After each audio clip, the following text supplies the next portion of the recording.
items that we had speakers on, which is CS5/20.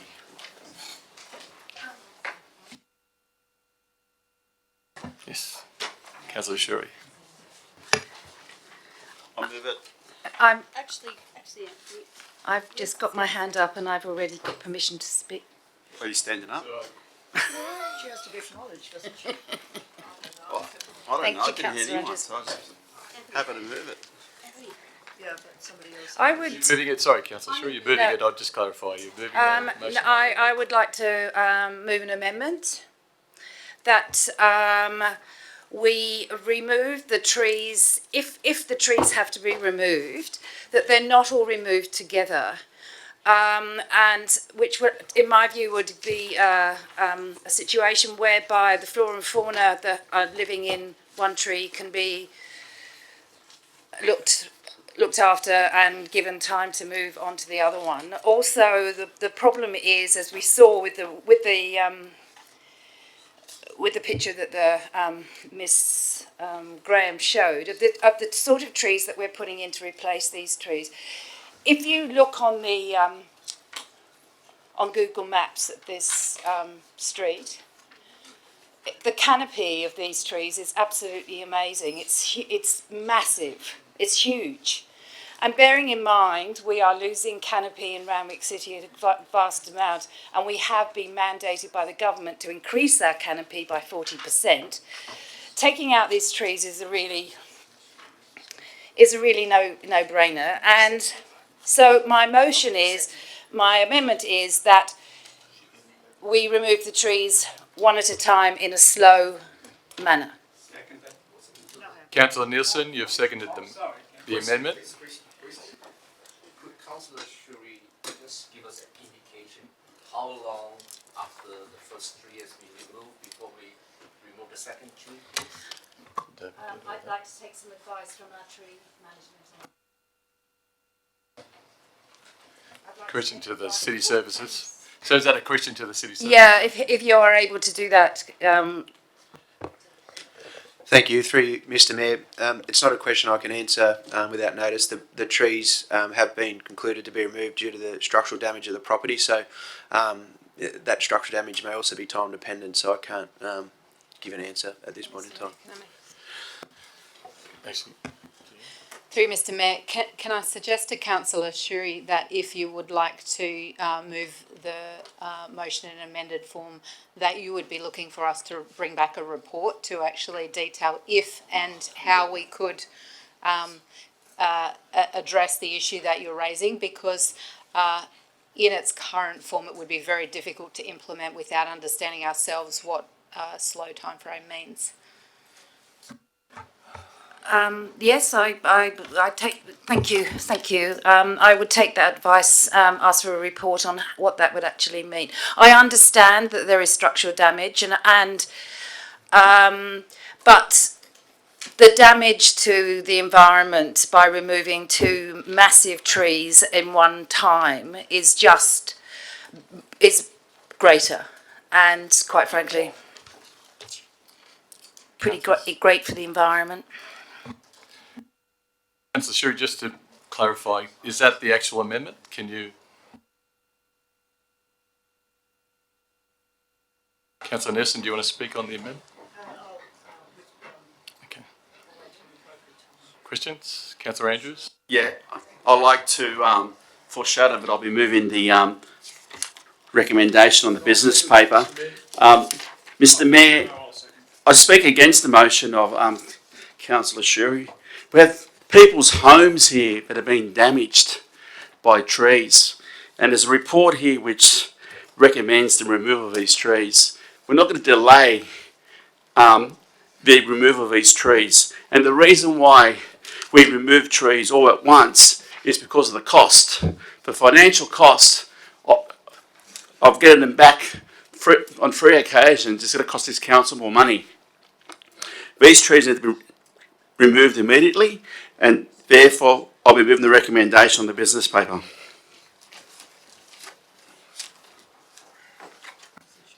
Councillor Stavrinos? Look, thank you, Mr. Mayor. What a lot of people need to understand, Mr. Mayor, within our community, is that we have a public liability issue when it comes to trees. What happens is, when a complaint goes to our insurer in relation to an issue that's occurred with public or private amenity, our insurer comes back and says, okay, well, we're prepared to address the issue at hand today. But when you keep on going back over a 10-year period, like what we have here in this report, for the last 10 years, the matters have been reported to the council. What we have is a situation where our insurer comes back and says to us, sorry, we're no longer going to cover you for any public or private amenity that has been destroyed as a result of these trees.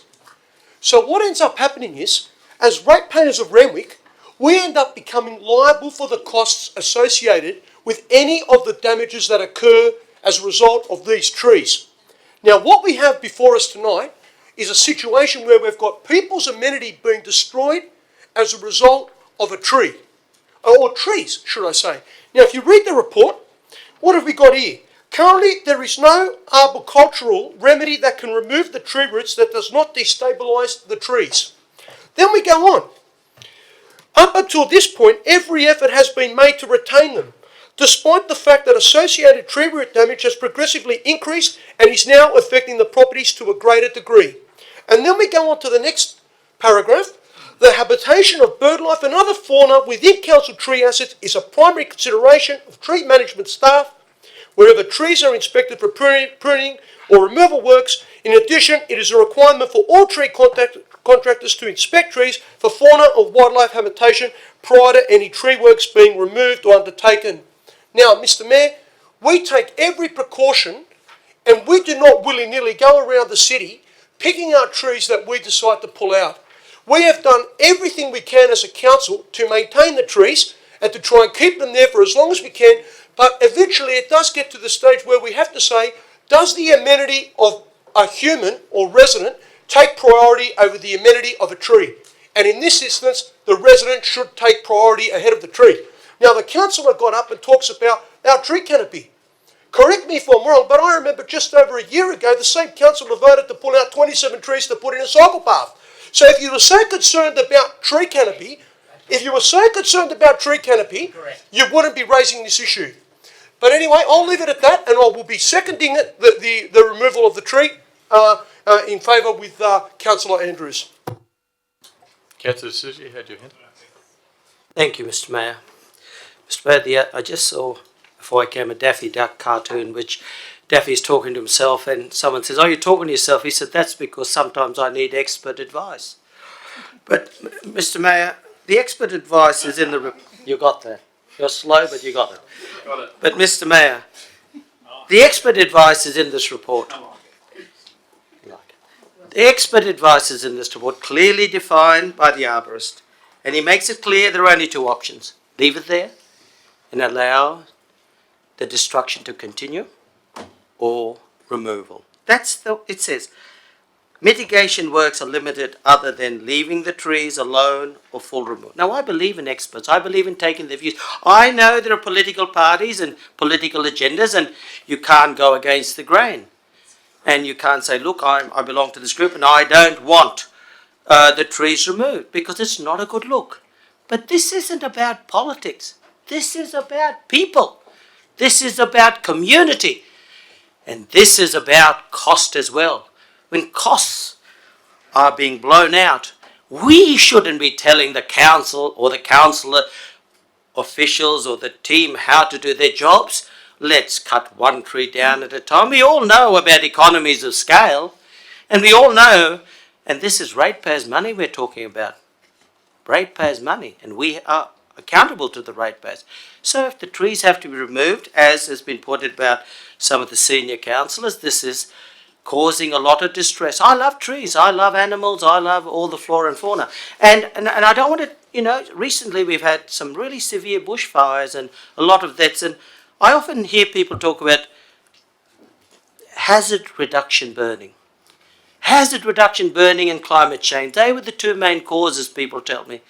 Now, I think those are first that are going to be true to ourselves in this chamber know that one political group has always restricted us from cutting down trees, back burning, hazard reduction burning.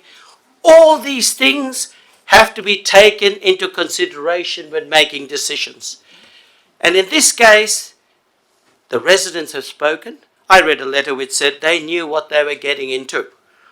Geez, 10 years. It's called evolution. The plants grow. They find their way, roots go towards water, the plumbing systems. Anyway, our insurers have told us that they want it removed. We are accountable to our residents. We need to act, and we've got to show leadership on this issue and not hide behind any veil or political agenda. Susan. Councillor Met. Thank you, Mr. Mayor. I direct you to page 114 of the business paper. Second paragraph down, it refers to the council previous resolution that where there is a street of significant fig trees, that no more than 5% of the vegetative canopy is to be removed in one calendar year. This goes back to the days of the fig battles in Abbott Street, where the street was divided on the merits of retaining the historic figs. It was very difficult for councillors in those days to reach a medium or a supportable resolution. For everyone that wanted to save the tree, there was someone putting forward a valid argument for why they should go. I proposed to the councillors at the time this resolution, as it was noted, that no more than 5% of the vegetative canopy was to be removed, and that's been a policy of the council for a very long time. So it's not correct to say that economies of scale are the only factor in this decision. It is a past policy resolved on by previous councillors as a way of dealing with the angst, the psychological impact on residents when they see what they see as significant figs being removed. So I would really urge support for Councillor Shuri's motion. If a tree has to be removed this year, then clearly it should be the one that is doing the damage to the particular house that is identified in the report, and the removal of the second should wait for another calendar year, as we have done in the past. This is not something radical. This is something that a previous body of councillors resolved upon as a strategy for dealing with these very difficult decisions. So I would urge support for Councillor Shuri's position, and I would simply ask the General Manager to perhaps delegate the removal of one of the trees, ideally, obviously, the one that is doing the actual structural damage to a house. No, they're doing structural damage to one house and damage to paths, footpaths and other infrastructure. To be correct, Councillor. Thank you, Mr Mayor. I don't support the motion from Shuri and Nielsen. I find it concerning as North Ward councillors that can't empathise with these residents enough to know that they've gone through enough. They've bought into the area in the hope that they would live there for a very long time.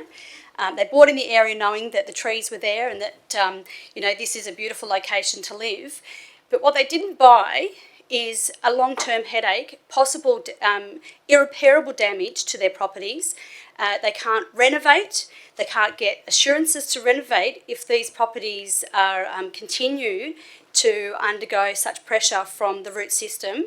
And I think that it's very easy for somebody to not live in a street and say that it must be a bad thing for the tree to go. But for the people who do live in the street and are under the pressure that has been placed on them by these trees, not just one tree, then I think that that's a shame on us, because you need to empathise with every person's situation, and they paid a lot of money to live there. They pay a lot of rates. They love living there. They've said it themselves, so they're not planning on moving too soon. And I would think it'd be a real shame if their properties continue to be damaged when we now have all the information and evidence in front of us that we could help them remove the trees, ensure that the damage is ceased after the tree removal, and then hopefully they can move on with their lives. So I hope that we don't vote for the motion. Also, I'd like to ask if Councillor Andrews and Saverinos are happy for me to have my name added to the foreshadowed motion. I can move it. All right, thanks. Thank you, Councillor Ahmed. Councillor Nielsen. Thank you, Mayor. I'll just follow up on comments that Councillor Madsen made, which those of you who are looking at the report on page 144, where it says no more than 5% of vegetative canopy cover is to be removed in any one calendar year.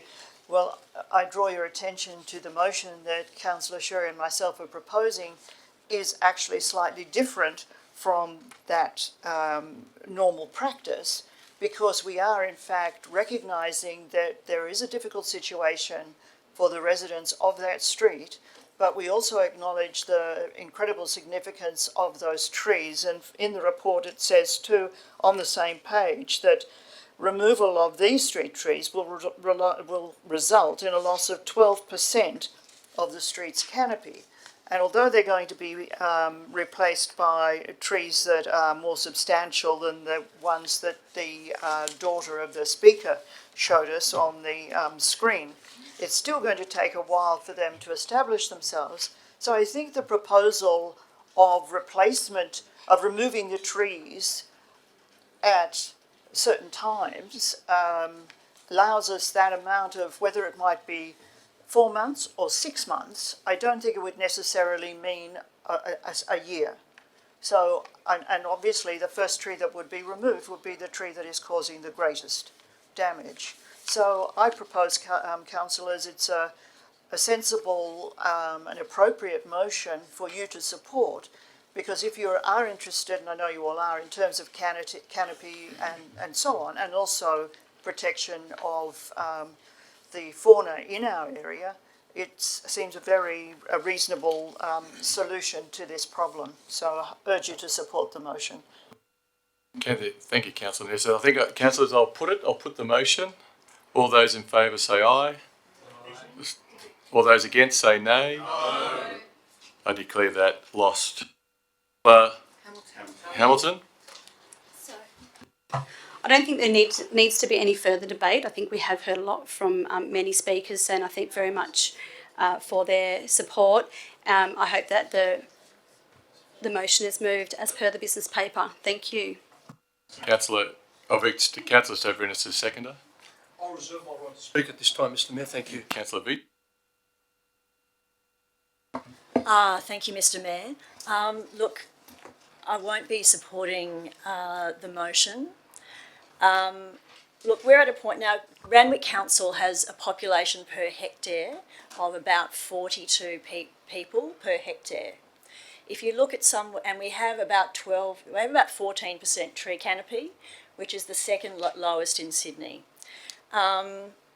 If you look at somewhere like the area of Zetland or Camperdown, they have a population of over 150 people per hectare and over twice the tree canopy cover of Randwick. We actually need to do quite a bit better than what we're doing at the moment on tree canopy. We need to start looking at options, consulting with residents who are affected in these ways, and perhaps looking at options of tree root barriers and paying for those barriers to be constructed within private property where it's not feasible to construct them on footpaths and so on due to impacts on structural tree zones and so on. We have many options. We understand that these particular trees are homes to a great deal of flora and fauna. I've heard that with things like cockatoos and things, only 10% of cockatoos actually breed because of in urban areas because of the lack of tree hollows and so on. So it's actually almost impossible for a lot of our wildlife to actually produce new generations. There are options out there that can potentially be a win-win situation. Once these trees are gone, it will take 100 years or more for them to get to that size again. So, but I won't be supporting this. Any other councillors would like to speak? So, councillors, I'll put it. All those in favour say aye. Aye. All those against say nay. I declare that one carried. Okay. Councillor De Rocha, NM1/20. Notice of the motion from Councillor De Rocha. Proposed plaque for Sue De Salvo. Councillor Andrews, a seconder. I'd just like to make an amendment to.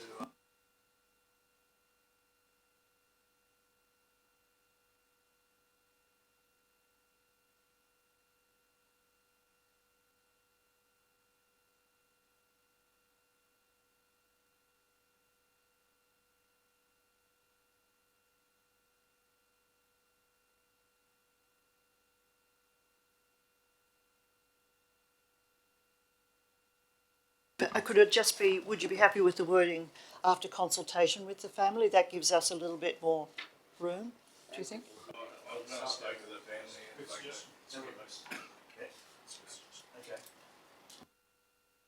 So, Councillor Nessa, just remove requested by the family after consultation with the family, yeah? Thank you. Just, Mr. Kelly, if you can change that. You're happy with that, yeah? I know that we've heard, and I've sent everybody, the story about this magnificent lady, but I'd still want everybody to remember how precious and, how amazing and how brave and, she was. Sue De Silvio was known to many as Mama Sue. She was a proud country girl growing up in the youngest of 6 children in the northern West New South Wales town of Bugabri. On reaching the age of 18, Sue moved to Sydney and commenced her nursing training at Prince of Wales and Prince Henry Hospital, and immediately knew that she's chosen a profession of her dreams. Throughout her 30-year career, Sue was highly respected and renowned as a renowned neurology and surgical oncology nurse, being awarded the prestigious honour of Nurse of the Year in 2010 for the professional competence, enormous compassion and respect for those fortunate patients who she was an advocate. Sue was a natural leader and led with her outstanding example of capabilities, compassion and excellence, whereby raising the standard of the areas that worked and the staff to whom she worked with. On night duty, she was famous for her yoga classes for those who had shifts back and stayed till 5 a.m, offering cuppers for the nursing team and to get through the final hours of these long shifts. She was brave and never afraid to speak up against injustice and what she felt was morally wrong at the cost of her own self. She devoted her time to supporting and guiding of many young staff whose families lived overseas. The staff loved and admired her and she was never too busy for anyone in need. Sue continued to help and support others in need, which was innately second nature to her. Sorry, I'm just...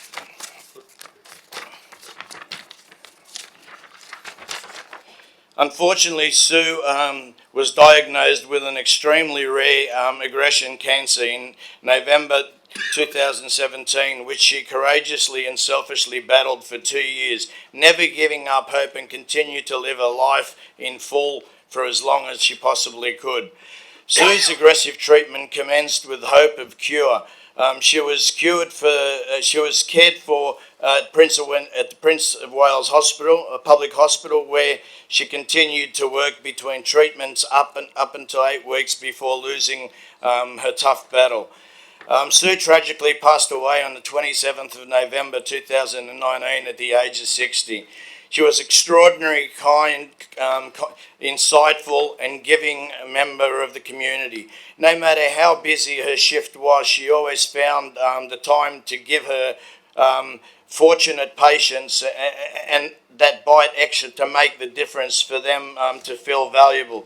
Sue cared about a person as a whole and not just as a patient.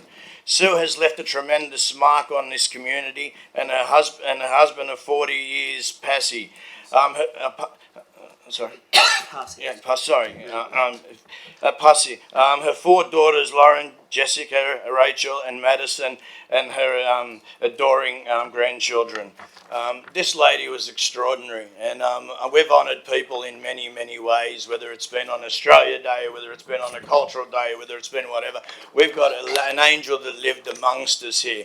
And for a plaque to be placed, you know, I think it would be the least we could do for someone who's given so much to us. Thank you, Councillor. Councillor, a seconder? Councillor De Rocha. Councillor De Souza. Thank you, Mr. Mayor. To truncate all those wonderful things Councillor De Rocha has said, Sue was the kind, some people in this world, councillors, Mr. Mayor, see things and ask why. They see misery, they see sufferings. Why? Why this? Well, Sue De Salvia was different. She would say, why not? Why not I make this a better place for others? Why not I improve the suffering or the hardship of a family? What influence? Sue, as I'm sure Councillor De Rocha and others may point, she was Nurse of the Year in 2010. She dedicated her life to helping others. But what was the turning point in Sue's life? Was the birth of her second daughter, Jessica, who was challenged. She was born deaf, Mr. Mayor. Jessica was born with an intellectual disability, cerebral palsy, epilepsy, and profound hearing loss in both years. Now, instead of just pulling up tent and accepting, moving on, Sue decided to do something about this. And she dedicated her life, whatever was left from her nursing time, to helping others. She was involved in with the Special Olympics, the special basketball team. She's involved with the Coogee and the South Maroubra Surf Club, Danceability, Saints Local Netball Club, the Nippers, Comets basketball rep team. But the turning point, the most besides Jess doing so well and getting involved with basketball, even though Sue was sick and she couldn't go to the Special Olympics in Abu Dhabi in 2017, her greatest moment or the ultimate thrill was when Sue's basketball team won the gold medal at the Special Olympics in 2017. She was a good person. And I guess goodness can mean many things to many people, but this truly was a good, kind person. Councillor De Rocha called her an angel. Yes, she was an angel, and a help to many. Now, Councillor De Rocha has asked for a plaque to be placed on a bench. I myself have invested in one at Coogee Beach and Dunningham Reserve, I think up there for my parents. And many people sit on that chair and they look at Wedding Cake Island and that. But it gives people an opportunity to reflect on what the message says. And the family says to me, they say, place a plaque on a special bench at Malabar Beach, whereby those touched by our mother can reminisce and feel close while reflecting on special moments and memories shared with our cherished Sue. So this is a wonderful, wonderful motion, and I think we should all support it. By all means consult with the family, but they've made their opinions and views clear. Let us remember and honour this great lady. Thank you, Mr. Mayor. Thank you, Councillor De Souza. Any other speakers? So I'll put that. All those in favour say aye. Aye. All those against, I declare that unanimous.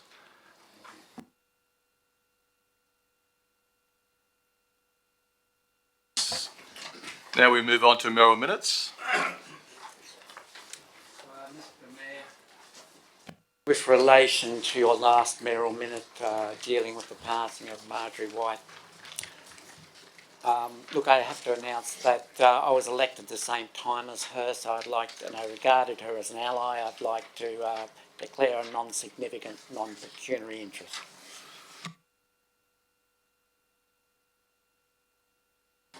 Thank you, Councillor Matson. So the first one we'll do with tonight is Councillors I commend Merrill Minute MM1/20, the Barley Memorial Commemoration for Tim Hawkins. Just a bit of background there. Sorry, Mr. Mayor. Sorry. My apologies. I just realised I do have to declare a non-significant, non-pecuniary interest in relation to this matter. My sons have played in that football team, Coogee Dolphins, and may play again this season. So I'd just like that noted. Thanks. Sorry. Thank you, Councillor Bowen. So, councillors, Tim Hawkins' family approached me at the last Bali Memorial Day. He was from Tasmania, and unfortunately, fortunately and unfortunately, he was the only one from Tasmania. So the family had asked if could be some representation at Bali. They came to Bali almost every year. I think his mother's quite sick. The president of the Coogee Dolphins also approached me and said they're in favour of it, they'd appreciate it. And also the councillor who virtually worked with all the Bali victims also asked if this could be done. And we've taken it on board, and I commend this to you, and if there's no discussion, I'll put it. So all those in favour say aye. Aye. I declare that carried. MM2/20, financial assistance and donations from January to February 2020. I think you've all read through them. So, councillors, if there's no discussion, I'll put it. And all those in favour. Oh, sorry, there is discussion? Sorry, No, I just wanted to say thank you very much for looking after the residents of the Burger Centre. Just one point, I wouldn't call them clients. I would have probably put residents. It's just a really, insignificant to some, but significant to others. But they were really appreciative. They contacted me beforehand and afterwards, and they thank you very much and the council very much. Councillor Hamilton. So, councillors, I'll declare that all those in favour say aye. Aye. I declare that carried. MM3/20, Varley Barry Collins, OAM. Any discussion? Councillor Bowen? Of Barry Collins, OAM, who was a remarkable contributor to our community, particularly in the Coogee area. I had got to know Barry a bit over the years, seeing him at lots of the functions, particularly the Anzac Day service at Coogee Diggers, which I think is one of the most remarkable of the many remarkable Anzac Day services because of its inclusion of local school children to emphasise with them the futility of war. And Barry played a very active role in that. It's interesting reading this because Barry was a humble, very dignified man, real gentleman. And I read here he had plenty to boast about, but being a gentleman, he kept it to himself, except his love of orchids, which he was very well regarded for his skill in growing orchids. Rest in peace, Barry. The community will never forget your contribution, and our condolences to his family. Thank you, Councillor Bowen. Councillor Andrews? Mr. Mayor, may I suggest an amendment to your motion to incorporate maybe naming something after Barry in our area? Mr. Mayor, Barry was well known to me. I've known him as a young child. He was close family friends with my father and mother. And Barry was instrumental to the basketball community of Sydney, and was involved in setting up basketball Alexandra Stadium, which is currently there now. So I would like to see some recognition of Barry, if we can, in our area with a naming of a basketball court or something to do with the RSL, because I think he needs to be recognised in our community. He's just as good as Patrick Manning, which I'm going to name something after today. The Brereton family, which is here as well. I truly believe that Barry should be honoured in our community with a plaque or a building named after him. So I ask that be incorporated in your mirror minute. Councillor Andrews, I accept that because as I was at the funeral, I'll be honest, I didn't know Barry that well, but there was a large contingent from the basketball community there that I did know, and they all respected him greatly. So yes, I'll take that on board, and thank you for that. And I'd just like to quickly add my thoughts to Barry's family and just acknowledge all the work and contribution he's done to our community. As an East Ward councillor, I had a lot to do with him, especially I remember when I was first elected and I started to engage with the Diggers. He was always very polite, as Councillor Bowen said. He was always very polite and engaging, and and welcoming of me at the diggers, and something I won't forget. Thank you. Councillor D'Souza. Mr. Mayor, as you said, you went to the funeral. The funeral was at Newington College, part of it. And I guess the motto there was, in faith, add knowledge. That's what it said. And that was Barry Collins. When I was the mayor, I was very fortunate to do 2 terms, and I would go to the Anzac Day dawn service, and Barry led the group. He not only was a great soldier, but a great war veteran, who ensured that our other war veterans were protected. He was a great sportsman and a great Australian. And to that great man, I do hope we honour him with naming something after him, but I hope it's around Coogee or Coogee Diggers, or maybe even at the reserve, because every Anzac Day for the last umpteen years, but especially when I was the mayor, he always made everyone feel welcome, especially for the dawn service and the breakfast after, but he always had a kind word. It was a word of support, and I could see him at some of those dinners go around to other veterans and remind them. He had that camaraderie, that special characteristic which only our Anzacs had, and we, I think, are slowly losing it as they disappear. So let us honour this great man, and let us remember him for what he was, a great Randwickian, for want of a better word, a great soldier and a great Australian. Thank you, Mr. Mayor. So thank you, councillor. So I'll move that in adjusted fashion. All those in favour say aye. Aye. All those against say nay. I declare that carried. MM4/20, Vale Patrick Manning. I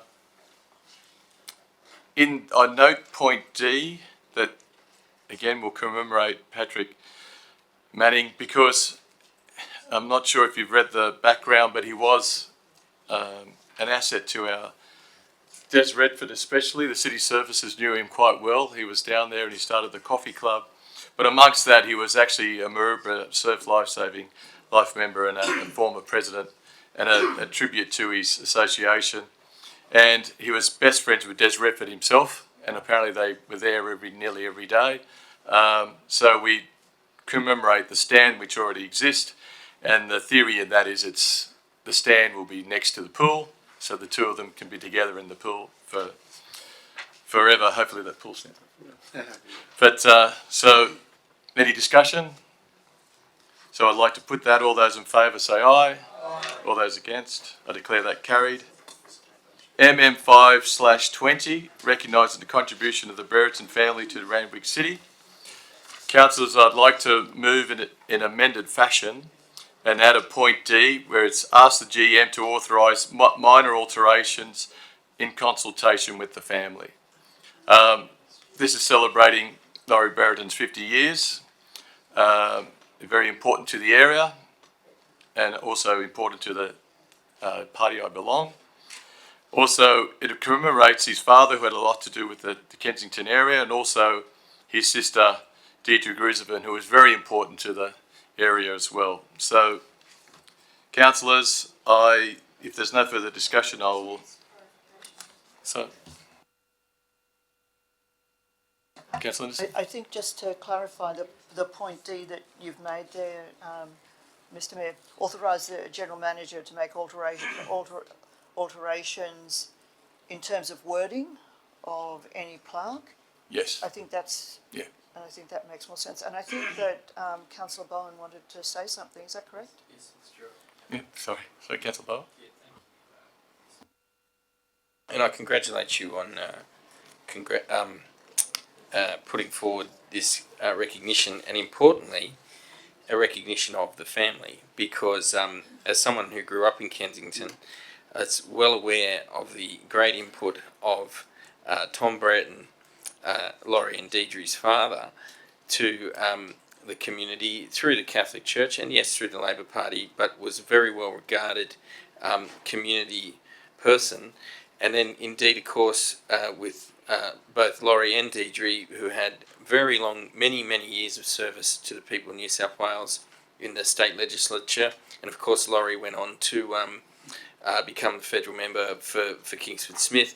One of the things I particularly remember was about Laurie's contribution that some councillors may not be aware of, is that up until I think it was 1984, Kensington, parts of Kensington used to regularly flood because of the original drainage works that were done connecting Centennial Park to the East Lakes Golf Course and down through that to Botany Bay.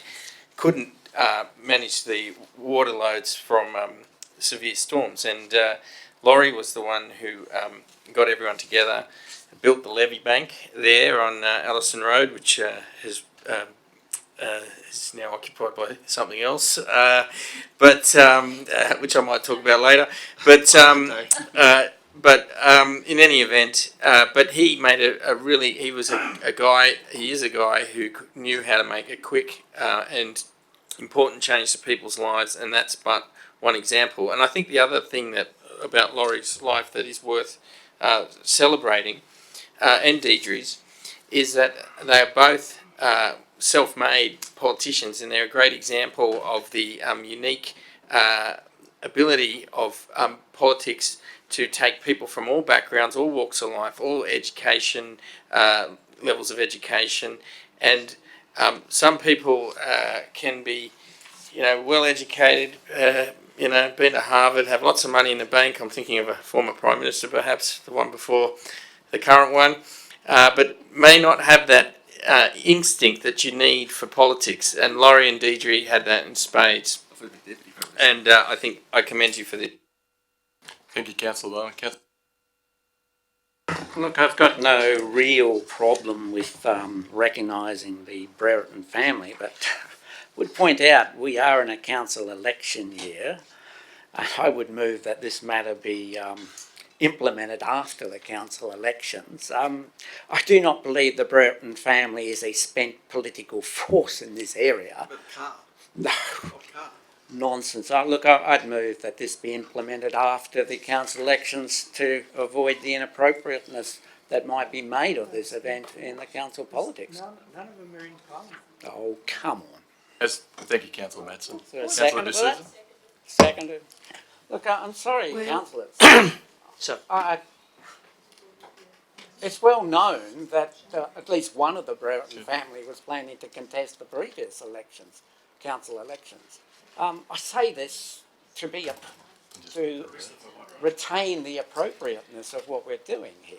I have no problem with the Breretons, with Laurie or Deirdre, but I do think that there is a concern that some people will legitimately have that this may well become embroiled in the council elections and to the disservice of Laurie and Deirdre. So I'd ask that it just simply be implemented after the next council election. So you're moving an amendment? I've just moved an amendment. I'm happy with your resolution. I just think that it should be actioned after the next council election. I understand that obviously you would like to do it as your mayoral minute, but I just think that if we want to start a political fight, which would be inappropriate, I think we can simply avoid it by moving it after council elections. And Councillor Veach has seconded the... Yep. I just think this is astounding. I mean, is anyone seriously doubting that the record that's being honoured here, that you've got two members of the one family, but neither of whom have been in Parliament, as far as I can tell, for at least 15, 16 years. And because both of whom made a big contribution, big sacrifice to represent their community, represent the community of Kensington, and because, one of their relatives or a child has the temerity to want to exercise their democratic right to stand for council, that this is just too hot and we can't touch it. I mean, it's ridiculous and it's discriminatory against. So on that basis, if you follow the logic through, you would never honour anyone, because it could be seen as political, because down the track, and I suppose I'm speaking as someone who is the offspring of a politician.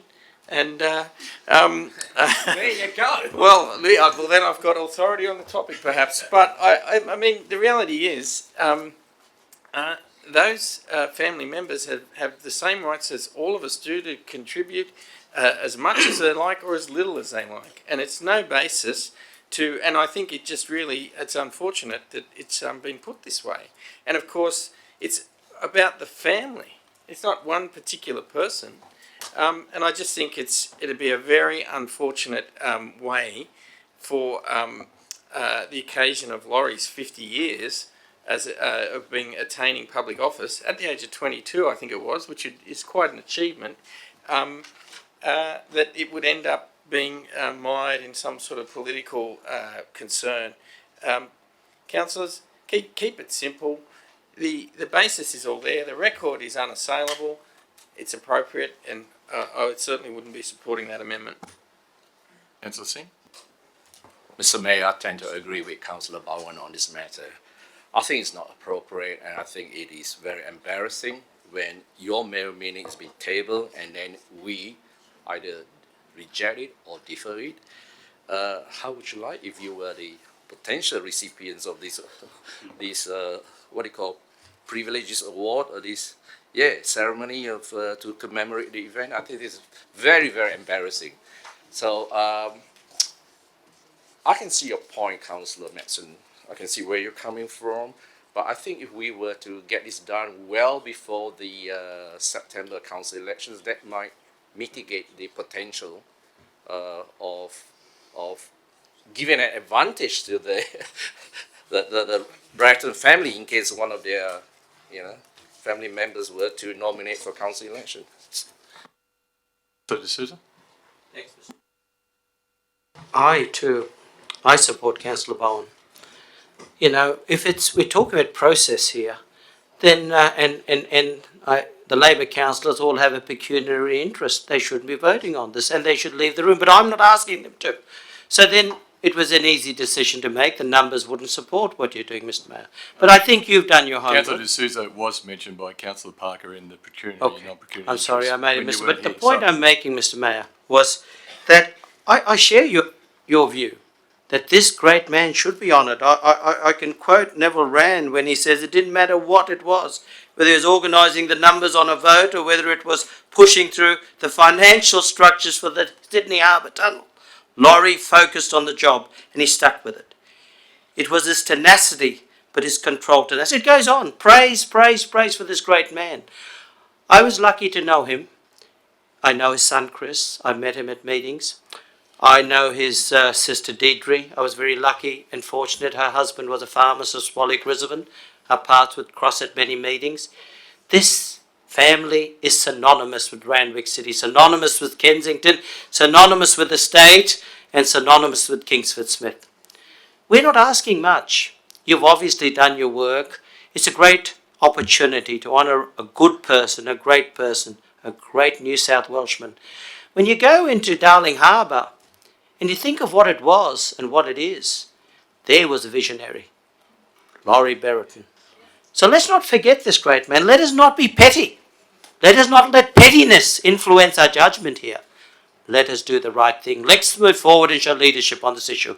I support Councillor Bowen. I won't be supporting Councillor Madsen or anyone else. When we go to election, an election is an election, fine.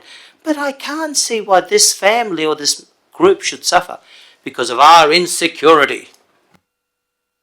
Councillor D'Souza. Councillor Stavrinos? Look, thank you, Mr. Mayor. When a person runs for public office, they always try to do their best. Now, as Councillor Bowen said earlier tonight, the Brereton family are synonymous with the area and they did what they could to deliver for their community. And what you're doing tonight, Mr. Mayor, is recognising their community service. I don't see how what we have before us tonight would give any sort of political advantage to any sort of councillor, whether it be Labor, Liberal, Califumpian or whatever it might be. I don't see how this particular mayoral minute would give any sort of political advantage to the local Labor candidate. For me, Mr. Mayor, I always look at the person. I don't look at the political colours, I look at the person. If the person was good and operated well and delivered for their community and they were approachable and they talked at the level of everyday people, then for me, I respect that. And I've been brought up that way, to treat people equally and to respect everybody for who they are and what they do. So for me personally, Mr. Mayor, I have got no objection with your mayoral minute. I don't believe that there would be any political disadvantage to naming part of the park Brereton Place. I know that a number of there is someone else tonight who would like to, or certain residents in the community who would have liked a certain other individual to have part of the park there, which we're going to review in due course. But look, I've got no objection to this, and I don't see what the problem is. So you have my full support with this mayoral minute. We're not here to start political, have political dogfight now over a mayoral minute in order to dedicate a specific part of a park to someone who made a tremendous contribution to the community. I'm going to leave it at that. Thank you. Thank you, Councillor Srivis. Councillor Roberts. Just a quick question. Is there anything named after Laurie in council at the moment? No. Okay. Well, I think I see what the Greens councillor here is getting at, but I just looked it up. He was elected in February 1970, so it's February now. It is 50 years. He hasn't been recognised in terms of anything named after him in the city that he served for many years. State, he was mainly Heffron, but then Kingston Smith. And then I think, well, there's other examples. There's the Bowen Library, There's the Margaret Martin Library. So thank you, the Lana Bowen Library. Thank you for correcting. So I'm based on that background. I'm comfortable, assuming that it won't be used for political purposes. I'm sure it won't. Thank you, Councillor Roberts. So, councillors, I'll put that. So, all those in favour of the amendment, say aye. Aye. To the amendment.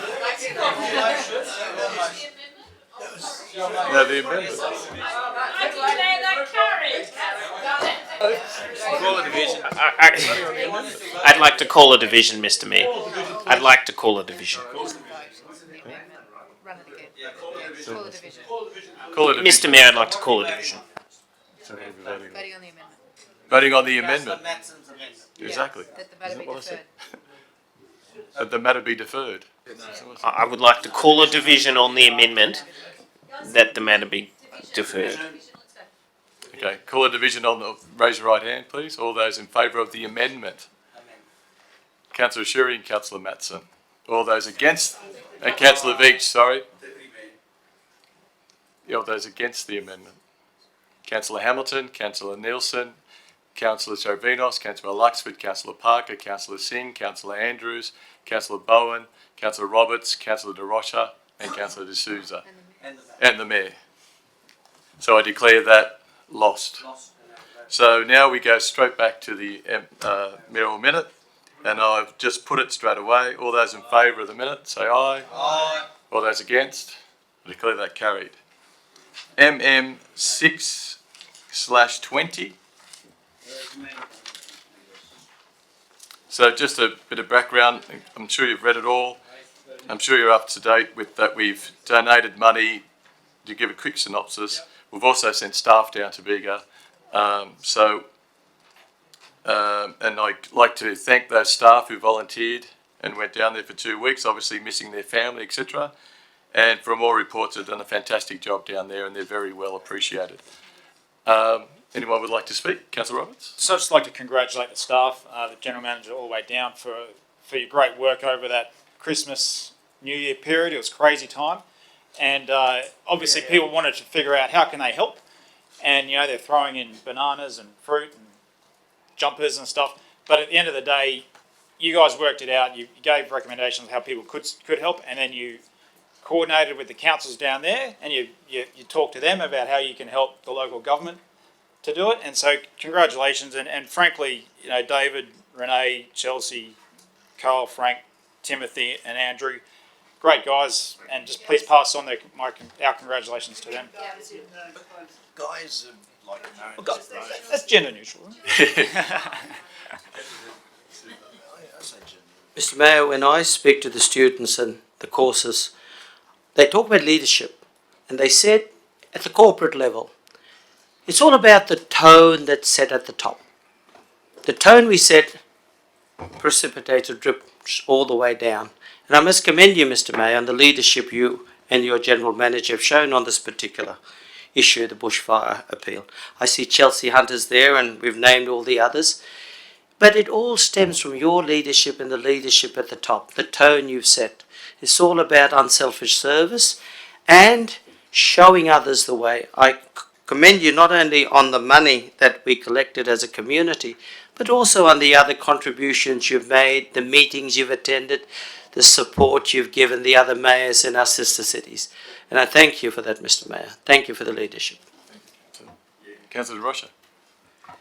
I also want to just say that Team Randwick, you know, what a bunch of superstars, and Mr. Mayor, well done with this, and great leadership from you, GM Therese. I think that this council is in great shape, and to see the effort that people were willing to go to help others, and you know, it just shows how true spirit really exists here, and great leadership. Well done. Councillor Rocha. Any other councillors wish to speak? So I will put it. All those in favour of MM6/20 say aye. Aye. All those against? I declare that carried. Now, councillors, you should have an extra mirror minute page.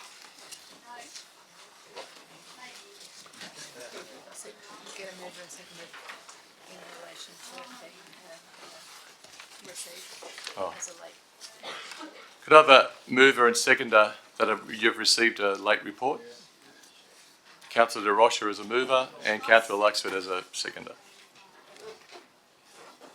So everyone's found it. So the first one is MM7/20 Vale Marjorie Whitehead. Okay, can I just clarify point A over the weekend, obviously we received all your emails from councillors, and as you said before, Councillor Trevenos, there was conjecture whether she's synonymous, and I think she's synonymous with both Kensington Park and Kokoda Park, and I don't mind if I've mentioned it, I was talking to the Director of City Services. Oh no, sorry, I was talking to Josh, a communications manager, and he was letting me know that when they were doing the Kokoda Park playground, she did come down and check out all the playground equipment, etc., when all the kids were testing it and all that sort of stuff. So she was very involved with Kokoda Park. So that's why it's more of an investigation about which one, obviously we can't do it everywhere, and which ones becomes more important. Thank you, and if you'd like to speak. Okay. Sorry, just before you speak. That I do remember that Marjorie Whitehead, and I forget whether it was when she was a councillor or after she was a councillor, but she was very adamant that that park had to be named Kokoda Park and remain named Kokoda Park. Think about changing it? I just wanted to clarify that we're not going to do that. No. Yeah.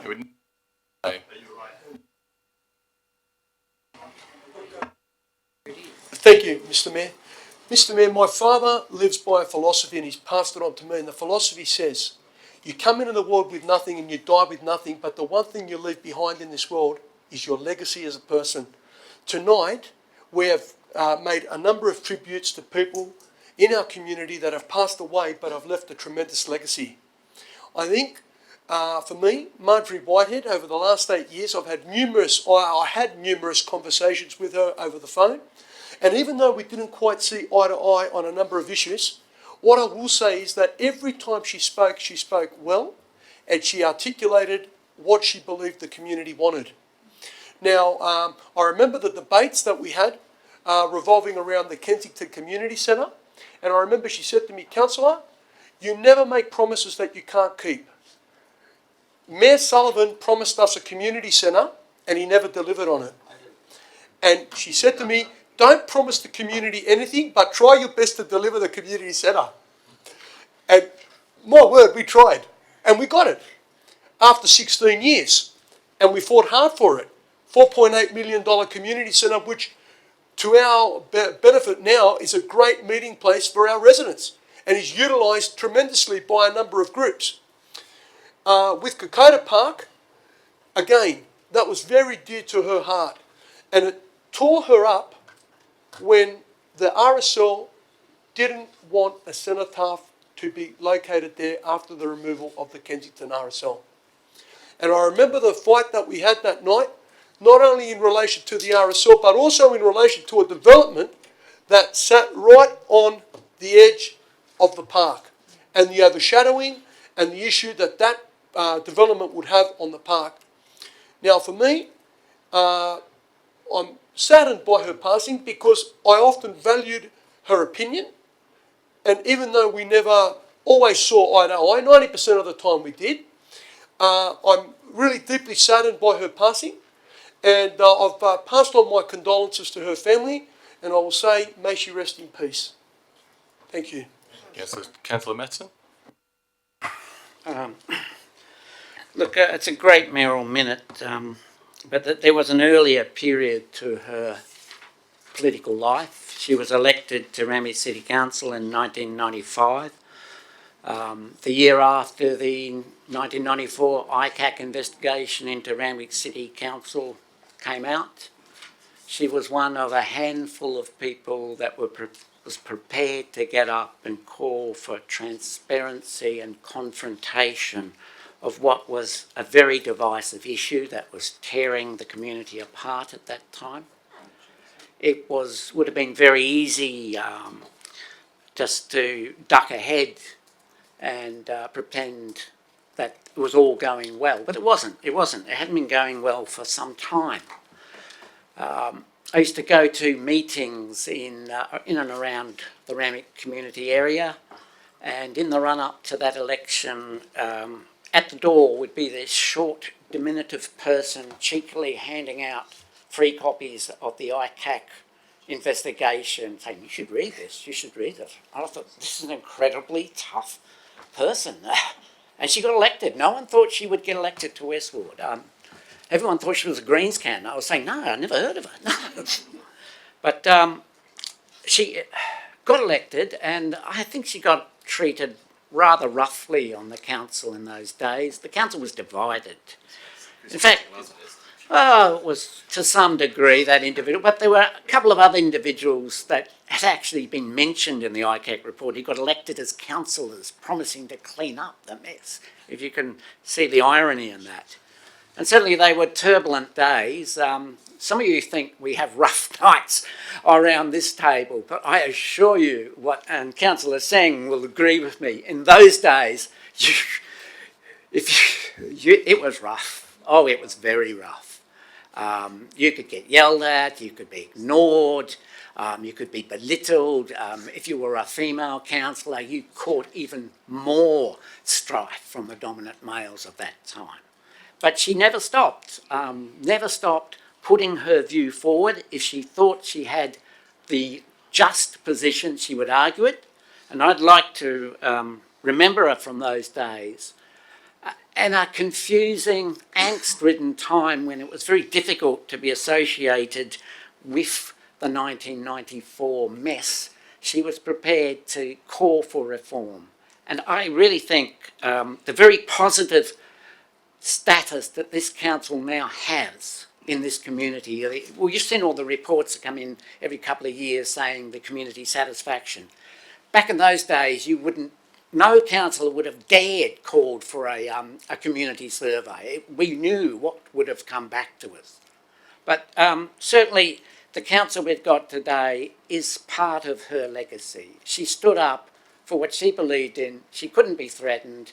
She couldn't be yelled down. And in later years, you often saw her coming to the council meetings, and she just continued that. She was a role model for women in council at that time. I think we'd only ever had one female mayor. She was a remarkable person. Thank you, Councillor Matson. Councillor Bowen. Thank you, Mr. Mayor, and I just wanted to say a few words, really drawing on my younger years in Kensington and getting to know Marjorie a little bit there. I agree with the sentiments that have been expressed by Councillor Stavrinos and Councillor Matson. Marjorie had a reputation in the area as being indefatigable implacable, and she certainly, and incorruptible. And there was no doubt that she always had what she understood to be the best interests of the community at heart. And even though, in some ways her time on the council wasn't so long, 8 or 9 years, she never once lost her interest and dedication to the community, and still had a very powerful influence long after she'd left this place. She knew how the council works. And of course, in the last council term, where we went through the very difficult period with the amalgamation, she was an absolute rock in supporting the council. She knew how this place worked, and her support for those of us trying to preserve Randwick Council, and thank goodness we were able to, her support during that phase was invaluable. But it just goes to show you the power of someone who didn't have any actual power, I suppose, but just her own moral force. And she'll be sorely missed. It was great for her to get the recognition, the much-deserved recognition of the OAM. And it was interesting, when I heard she'd passed, I went back and looked at my phone. I found this photo of her, of Marjorie, with my son Jimmy, when they had a presentation. We see it there. And we got to have a little bit of a chat, and my son had a chat with her, and I realised what a lovely lady, woman she was, away from all the conflict and heat and flash that this place can bring out. And no doubt she'll be very sorely missed by her family. And I congratulate you, Mr. Mayor, on the mayoral minute, and we pass on our condolences to her family. Councillor Bates and Councillor D'Souza. Thank you, Mr. Mayor. Marjorie Whitehead, Mr. Mayor, as I said to friends, was a diminutive figure physically, but a giant mentally. And when it came to policy making, she was second to none. I talked about the tenacity and focus of Laurie Berriton. Well, Marjorie wasn't too far behind. She was not only tenacious, but when she wanted something, she was totally focused. And she will be greatly missed by her community and her family and her friends. She had an uncompromising, myopic vision for Kensington. A vision I didn't share, but I nevertheless respected the way in which she would present her case. I admired the tenacious way in which she argued and presented her case. She will be greatly missed by her residents, and I say to you again, Mr. Mayor, well done. I'm glad that you're going to honour this lady, and I think not enough can be done to remember her. As Councillor Matson pointed out, she was here at a time when there was transformation, change was occurring. And there was a lot of concerns as to the direction the council was going to take and was taking. People like Marjorie stood up. They spoke up, and we won't get into those bad old days, but she ensured that what we have today is what she wanted, a good council with good leadership, and a council that's for the people, by the people, and that's what we're all about. Of the people, by the people, and for the people. That's what Marjorie wanted, and that's exactly what we have. Thank you, Mr. Mayor. Councillor D'Souza. So, councillors, I'll put that. All those in favour say aye. All those against say nay. I declare that carried. Now, councillors, I've put MM8/20, the mayoral minute MM8/20, into urgent business. Only because you haven't seen it before, and I'd like to give you a couple of minutes to read it. So it's all about the Yarra Bay Flotilla that is scheduled for the 15th of March 2020. So given the timing of the event, the matter couldn't be held off until March ordinary meeting. So the mayoral minute is on your table, which you've all got open. So as I said, I'll give you a minute to read it, and then I'll go for any discussion. Can I propose an amendment? I'll give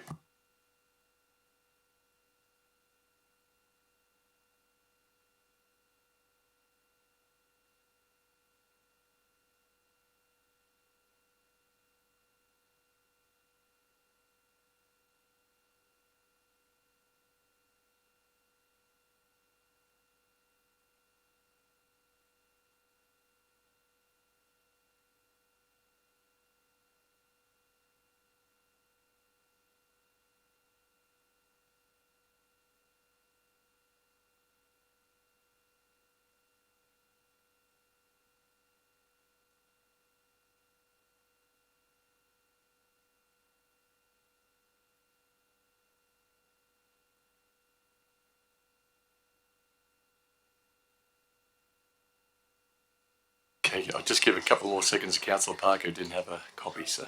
You're right? Okay.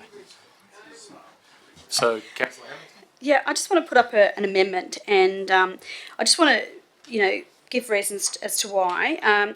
So the Port Authority New South Wales plan on holding further information sessions mid-2020. So my amendment is that we postpone, showing support for this particular event, and then expend the funds that I know we did vote to expend contingency funds to cover associated Save the Bay Coalition. However, there's actually no guarantee that they're going to continue with this project. There's no indication at this stage that they're going to continue and that they may build the cruise terminal at Yarra Bay. And if they're going to have further information sessions in mid-2020, then I would say to postpone any further spend until we know or have a better indication on whether it's actually going to be built. So, Do I have a seconder for the amendment? Councillors? Councillor Roberts? Okay, would you like to speak straight away? I'll hold my right. Councillors, would anyone like to speak on the amendment? Councillor Parker? Look, I oppose the amendment because I think it undermines Randwick Council's long-standing position of having unanimous political support in opposing this cruise ship terminal. We've been pretty clear in our public statements to the community that Randwick Council will do everything which is in its capacity to prevent such a cruise ship terminal from proceeding. I note that this amendment would effectively walk back that support as for the community, as it would give Council's public position as one of agnosticism as to the cruise terminal. The intention of the campaign being waged by Council is to influence the New South Wales Government in not proceeding with a cruise ship terminal. To sit and wait until such a time as a decision is made would be to undermine all of the work which we have done so far, and also to give a clear message to the community that we are abandoning our fight in opposition to it. So no, look, I cannot support it, and I would just kindly suggest to all of my council colleagues that this is a clear breach and a divergence from the previous unanimity of opposition from councillors, and that there are some sections of this council whose support for the fight to stop Yarra Bay is clearly not as strong as it was previously indicated. So I oppose this amendment because it would be to walk back our support against fighting this cruise ship terminal. Councillor Veitch? Oh, just listen to Councillor Veitch first, please. Thank you, Mr. Mayor. I will not be supporting this motion. Look, we've heard about many people tonight who this amendment, the amendment put forward by Councillor Hamilton, we've heard about many people in our community who have really given their all across this council over many, many years. And the people such as Maria Poulos-Conklin and the others involved in the Save Yarra Bay campaign are the same types of people. They have taken this on literally as a second job. They're working around the clock to save this bay, and I commend council and the different councillors and mayors who have put up motions of different kinds over this last 12 months or more to sort of just show our strenuous support for this local community group and local community who are really giving their all to save this bay. And I'm sure it would be the same if there was a cruise ship terminal or other piece of infrastructure proposed for Clovelly or Coogee or Maroubra or any of the other beautiful bays in our LGA. Yarra Bay is a wonderful place. It is hugely popular. It literally has people coming from all across Sydney. It is absolutely packed on weekends and holidays. And I believe council needs to show that we're resolute in supporting our community in opposing this terminal. Thank you, Councillor Veitch. Councillor De Rocha? Oh, he was first. I can't support the amendment either. I mean, united we stand, divided we fall. We're from the very beginning, we've said let's protect Yarra Bay and do everything we can. We've put it on our garbage trucks, we've put it on our banners, you know, we've assisted people and supported everyone to say that, you know, we stand united. Bayside are doing the same thing. I think that this is just a continuation of our progress. And as Councillor Parker said before, you know, to sort of not follow this, it's almost like putting the brakes on and, you know, just, I think that we need to do everything we can and continue to do everything we can to protect the little bit we have left, because we haven't got much. Thank you. Councillor Andrews. Or Councillor Parker's motion tonight into your mayoral minute, Mr Mayor. They're quite similar. I think Councillor Parker wants to hold a family fun day. I don't know what he means by family fun day, but maybe you could incorporate into your mayoral minute, being the mayor of the South Ward and our city. Maybe this motion by Councillor Parker could be incorporated into this mayoral minute tonight as well. But in saying that, Mr Mayor, I understand that Councillor Parker and Councillor Veach are part of the working group committee down at Save Yarra Bay.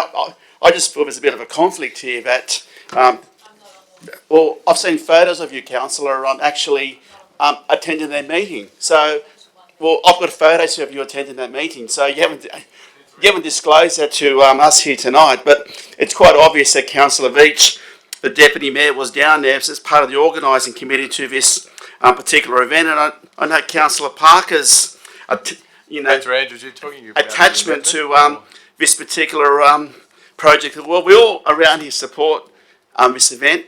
We all here support your mayoral minute. I've got no issue with the mayoral minute. I just feel that Councillor Parker's motion can probably best dealt with under the mayoral minute of yours. Sorry, I'll ask Councillor Parker if you're allowed to do so. Thank you, Councillor. Mr Mayor, I've got a couple of questions. I would like to know, up until now, how much has council spent in relation to the studies, historical studies, and the money? How much have we spent up until now in relation to the issue with Yarra Bay, the terminal? With the historical and I'll studies, put that question through. As in, when you say the historical studies, The historical study? 1,000 that we approved last Yeah, time. and also That's any everything. funding that we've put towards flyers, banners, up until now. I'd like to know, please. And the coalition as well. And the coalition. I know, but, you could answer the. Sorry, I was. No, that's okay. I was No gonna problem. ask City That's okay. No problem at all. Directed to just answer. You've done it. Yeah. Answer the one about the flags. Thank you, Mr Mayor.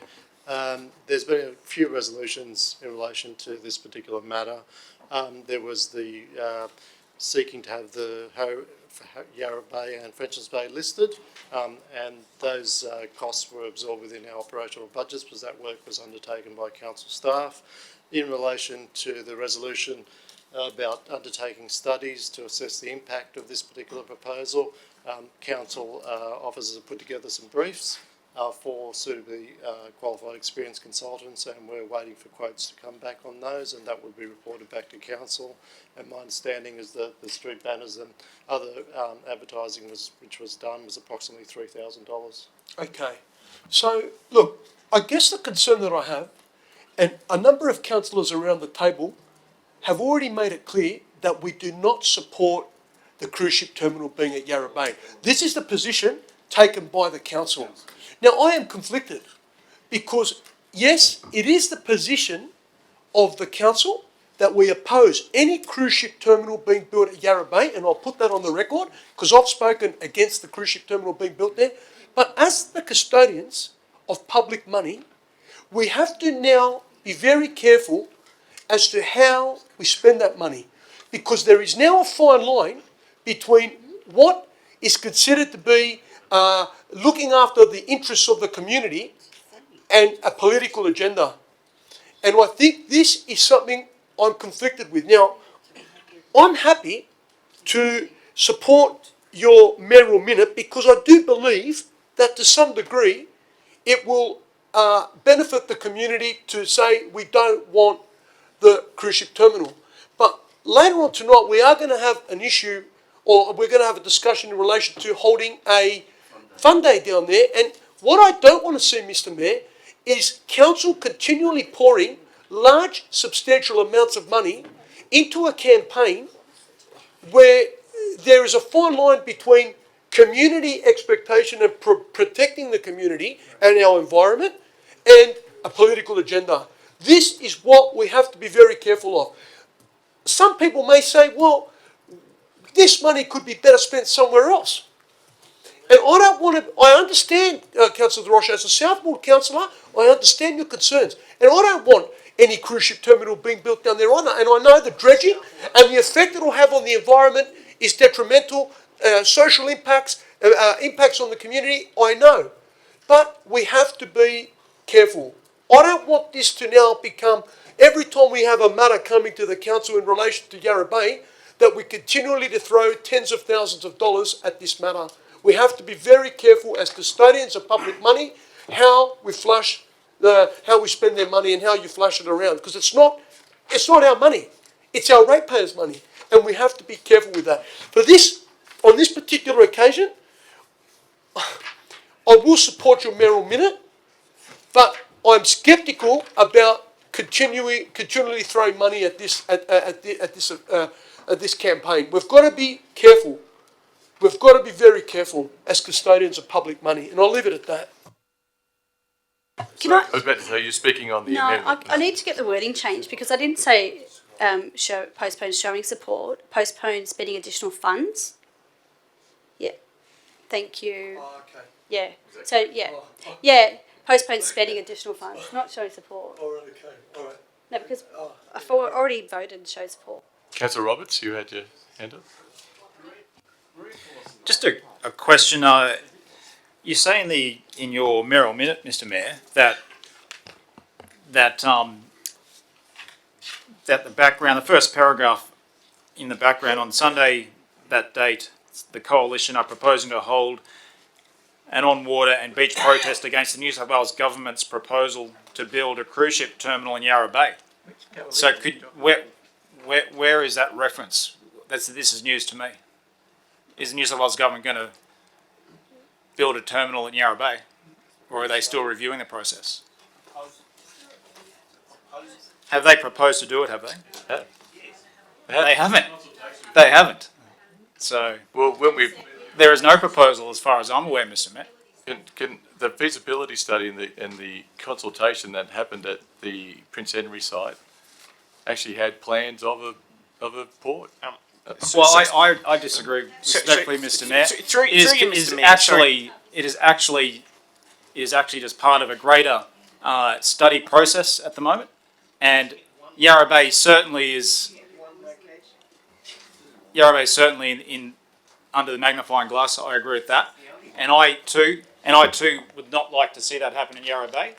But I share the concerns of Councillor Stavrinos. I would hate to see ratepayer funds being used for purely political purposes, and not to be and they're not focused on this particular issue. And this issue is a very important issue for our residents and for us personally. So I do have concerns with this continuation. However, I will support your mayoral minute. Obviously, my other concern is that this protest devolves into a political protest that does not involve Yarra Bay Terminal, but involves other issues. And if we're funding the whole thing, then I won't be happy with that. So my final question is, what have you put in here to mitigate any risks of this becoming an anti-Liberal Party political protest and not a Save the Yarra Bay protest? Can I ask a question? Did Maria Paulos approach you, Mr. Mayor, for this? Maria Paulos? No. What's Maria Paulos' role in that? She's one of the members. There's Marie Poulos, Peter Fagan. I have no idea. I've never seen a...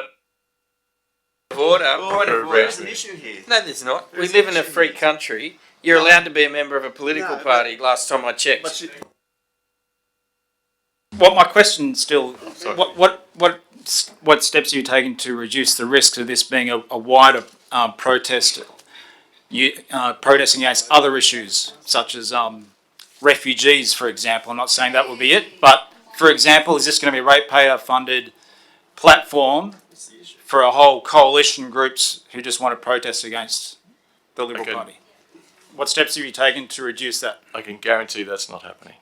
Have you put in Purely writing? regarding the Bay, Save Yarra Bay, and it's purely regarding, and if Have you you mention put it, in and writing you your see it- correspondence to the and coalition I that you'll be can show you, expecting? if you like, in point D, that the mayor or the mayor's representative is given the opportunity to address the event, and I'm quite happy to show you that address before the event.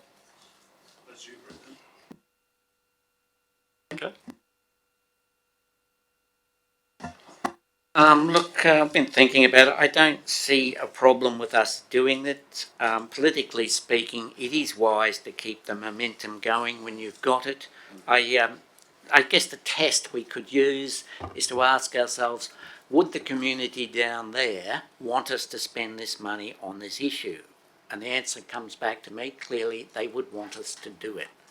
I commend the councillors calling for financial fiduciary, and yes, it's always an issue. I think some issues have been brought up. I too would like to see the mayor's speech. I'd be happy to see that, and I would like to see it as a non-political event. And I hope you can give us that assurance. And just to reassure you, when we've had protest meetings in the past, and I've spoken, I can tell you that it's always been based on that Randwick councillors, it's unanimous, and we've all been in favour of saving the Bay. It's what I've mentioned at every rally I've been at, so it's never been a dig at Liberal councillors, etc.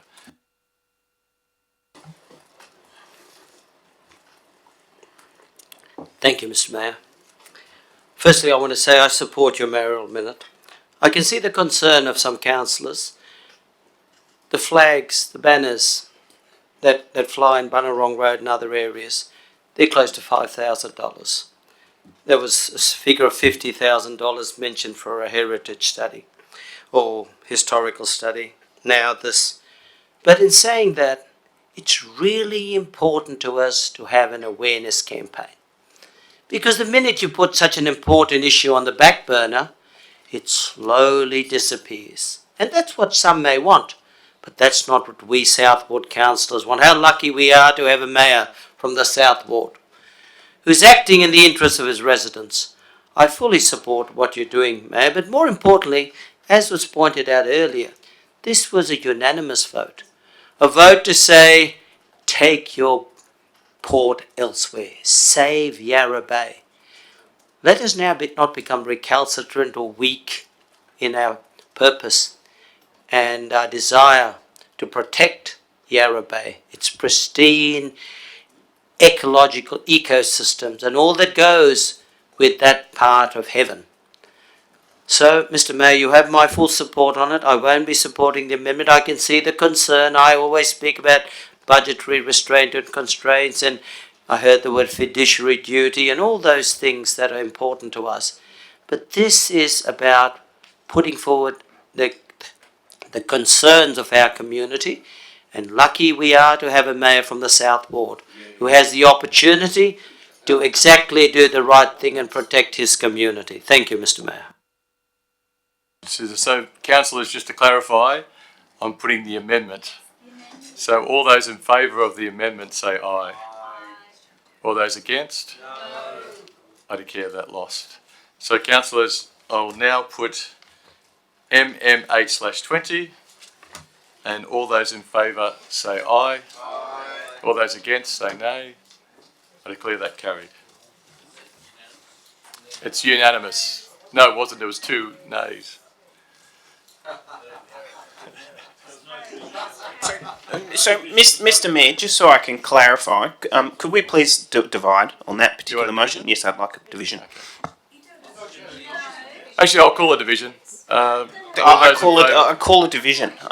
Yes, you can. Under the Code of Meeting Practice, a councillor can call a division. Prior to the... Yeah.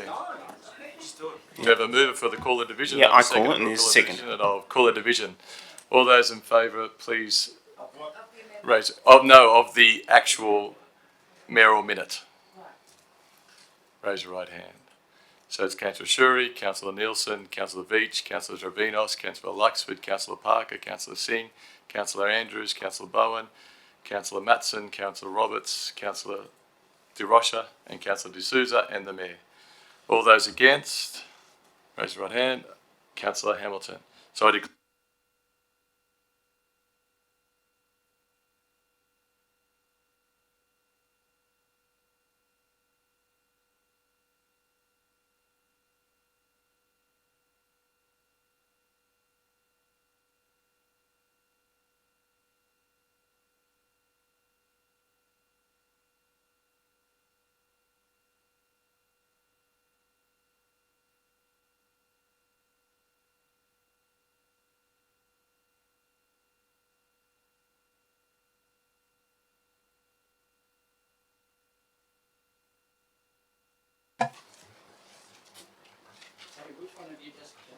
CP3/20,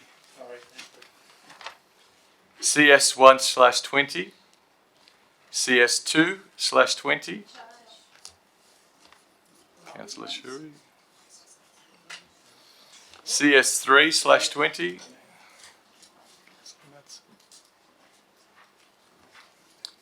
CS4/20. CO1/20. CS5/20. You need a CS5/20. Oh, we did Barry Street. Barry Street was a, sorry, okay. So CO1/20. CO2/20. I feel like I'm at bingo. CO3/20. CO4/20. Come on, someone challenge something, please. CO5/20. CO6/20. There is a yes. Councillor Roberts? Yep.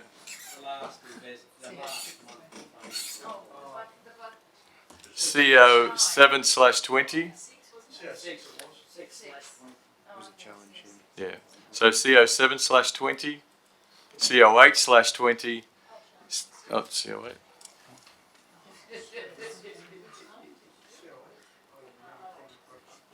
CO9/20. Seconder, Councillor Luxford. Mover, Councillor Andrews. So we'll start at the first one. CP1/20, Councillor Beach. Oh, sorry. Can I put the unchallenged items? Yep. All those in favour, say aye. All those against? So I declare that carried. Councillor Beach, CP1/20. I'm going to move this, thank you, Mr. Mayor, I'd like to move this with an amendment, which I've sent through to. I'll second.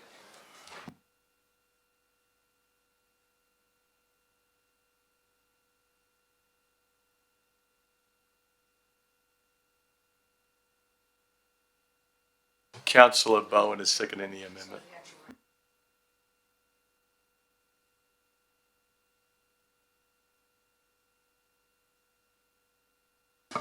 Thank you, Mr. Mayor. Look, I would like to give my thanks to all of the directors and general. Sorry, Councillor Beach. Councillor Bowen seconded the motion, yes? Yeah. And staff for the tremendous hard work in preparing these documents as stipulated by the New South Wales Government. You know, I have read through them in great detail, as I'm sure everyone has, and there are some, you know, very good points there, and I can see that efforts have been made over the very long term to try and spread the development targets that have been imposed on us by the state government across the LGA. And of course, there have been many submissions put into council from residents and various stakeholders, some in support, some against. And I do believe our staff, our officers have gone to great lengths to try and balance all of the competing considerations. However, I still did have some concerns, not in any way with our council officers, but if you read carefully through and look carefully at the maps for the short, medium and long term housing growth, it is, and this is really perhaps what I'm focusing on, is the density and housing growth, is the fact that a vast amount of it is actually dependent upon plans that have been sort of wafting around in the background for major proposals for public transport infrastructure in our LGA. Sometimes referred to as the eastern extension of the Sydney Metro West Line. It may eventually be called something else or come in a slightly different form. I did have a motion requesting information on this at exactly this time last year, requesting information after more details about this had been leaked, but we were never able to receive that information. So essentially we are going in blind. Our council has been given a very strict deadline under the Environmental Planning and Planning Act to produce these documents by the end of March. But the fact is that we really don't know. We're really operating blind as to whether we're actually going to be able to deliver on these plans, because they are ultimately contingent on the delivery of major transport infrastructure that we have still not received any information or confirmation about, despite having put in a request 12 months ago. The fact is that if this transport infrastructure is not delivered, it is likely that the various developers, and I'm not sure if anyone had time to look through the full detail of the actual submissions that were provided to us this morning or last night. But there is huge interest from a huge range of stakeholders, including many developers, to increase density, particularly in the ward and community I represent as a West Ward councillor, but also in many other areas, including the proposed Meriton development, increased Meriton development in South Ward. So this is simply saying we're calling a spade, and saying this document that we're voting on, we really don't know if it's actually going to come down in the way it is, because we have not received information which I believe we are entitled to and our residents and community are entitled to. So I would urge councillors to consider this amendment. Thank you, Councillor Beach. Councillor Matson? Oh, sorry, Councillor Matson. Councillor Bowen, do you want to speak as seconder? Sorry. I'll say a few words. Councillors, I'd urge you to support Councillor Beach's very sensible motion. It's asking for a deferral, which is appropriate in my submission due to the short time frame that's been imposed upon the council. But as Councillor Beach pointed out, the basis or a large component of the what's been put forward in terms of the strategy has been involves public transport, and of course a key ingredient for development, and we understand there has to be development, we understand that there has to be a population growth and accommodation for them in Randwick City, but obviously the key ingredient for development is transport and mass transport. The state government has talked about half-hour cities, that people should, the goal is half an hour between work and home. Now in a place like Randwick that shouldn't be a problem. However, since the consultation was commenced and the report has come back, of course we have had the commencement of light rail as an operational mass transit supposed solution for Randwick City, and I point out that we've only had a fragment of it because the Kingsford leg has not opened, but the Randwick leg that has opened, I think even the most ardent supporter of light rail would have to say they would. It's been underwhelming, to put it very mildly. Other people, such as Miranda Devine, have described light rail as a monumental flop. But I think the key thing is the lack of usage. It's been very hard to get information as to how light rail is faring, but one of the concerns was capacity, and perhaps we needed not have worried about capacity because the punters are staying away in droves. The most recent patronage figures indicate that it's operating at about a third of capacity, and the reason for that is very, very simple. All right, it's too slow. It is too slow, and the reason it's too slow is because the government didn't stick to their own plan. They added the leg of George Street, and that has meant that it's not viable for our commuters, our residents who live and work in Randwick, to use it as a mass transit option to get to work in the CBD. Different story, I would accept, between Randwick or UNSW and Central Railway. That was the original plan. The government went off on a frolic of its own and has added the George Street leg, and now you're looking at a 50-minute commute from where the current bus is half an hour, an express bus will be even quicker. This is really profound, and the state government owes us some answers. You can't just go on like business as usual, nothing to see here. We've just spent $3 billion on light rail feeding this area. Doesn't seem to work, but hey, let's just keep going on. I mean, it's real head in the sand stuff, and that's why.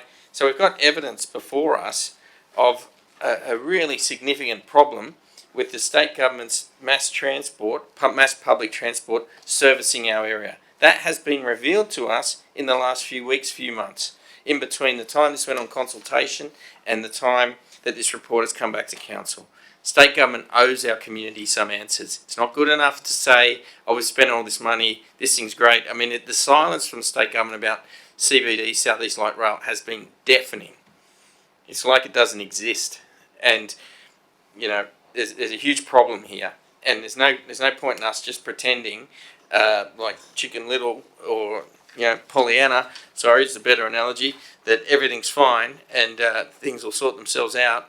There's a huge problem here, massive problem, and we need the state government to own up to it, and that's why Councillor Veitch's amendment is it's prudent, it's judicious, it's cautious. It's just saying we need more time given what's occurred in the last few months. Councillor Matson. I would draw your attention to the last paragraph on page 19. The planning proposal for Little Bay Cove, this is the Meriton proposal, the one that we are trying to block. It states that proposal was formally lodged on the 4th of September 2019. The lodgement of the proposal was just short of the exhibition of the draft LSPS and HS. In response, the planning proposal was the key issue raised by the community to the exhibition of the draft LSPS. Look, the community doesn't want Meriton's proposal to go ahead in Little Bay. If we hold off, I am concerned that we will leave the door open to Meriton and a host of other developers. I draw your attention to page 17. Making of second last paragraph, making of LSPs by councils must be completed by the 31st of March. Mr. Mayor, I would like you to, if you are agreeable, to put a question through to the Director for Planning. What is the likelihood of, what are the likely consequences if Randwick Council fails this 31st of March 2022 deadline? What is the impact on where we are going as planning? Thank you, Mr. Mayor. I guess it would demonstrate a lack of commitment on council's part to plan for the future growth of its city, and that has a couple of manifestations. One is that there would be no strategic framework in place to guide any future LEP or planning proposals, as was mentioned. The state government has the option of appointing a planning administrator to pursue that strategic planning framework and set the planning instrument for council. And without that layer of strategic planning available to council, it does allow the opportunity for speculative site-specific planning proposals to come in, because there is a lack of an orderly approach to the way we allocate our urban resources in the city. Mr Mayor, for allowing that question. Look, I can't support the amendment. It is clear from what the Director has said and that my own observations that we as a council are just holding the lead in this race against the developers. If we drop the reins now, we're going to get overtaken. It won't just be Meriton down in Little Bay. It'll be any developer with an eye for a 25-storey building up and down Anzac Parade or anywhere else. Look, councillors, we don't have total control. We have to recognise that. We may want more information. We may query this or that.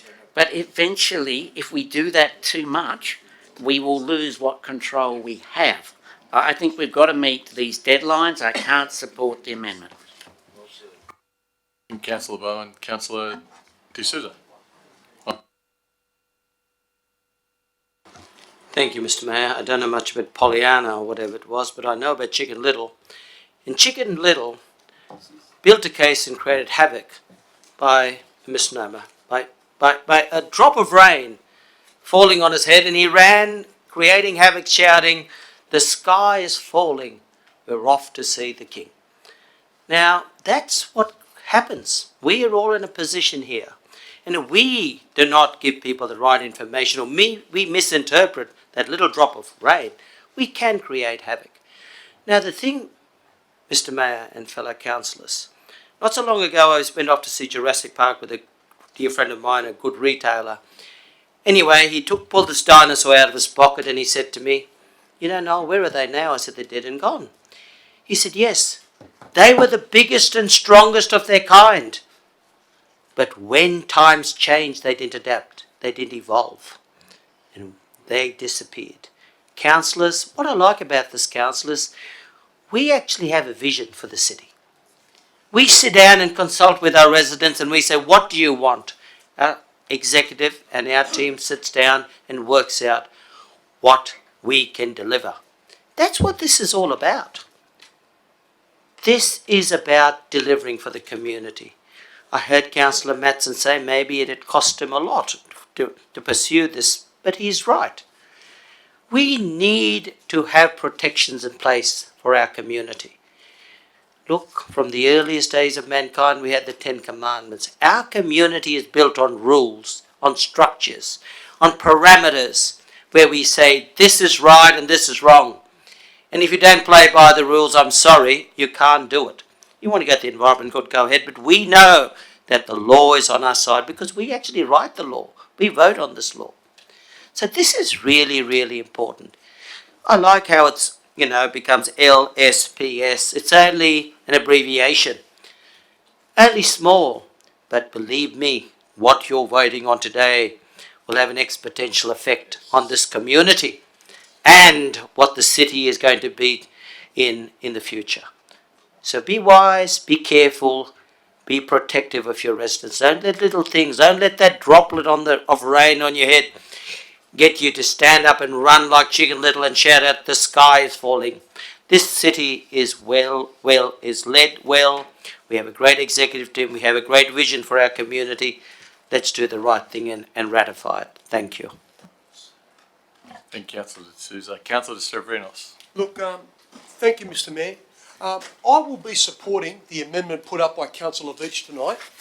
Now, Mr Mayor, there are some fundamental issues that I have with the LSPS overall.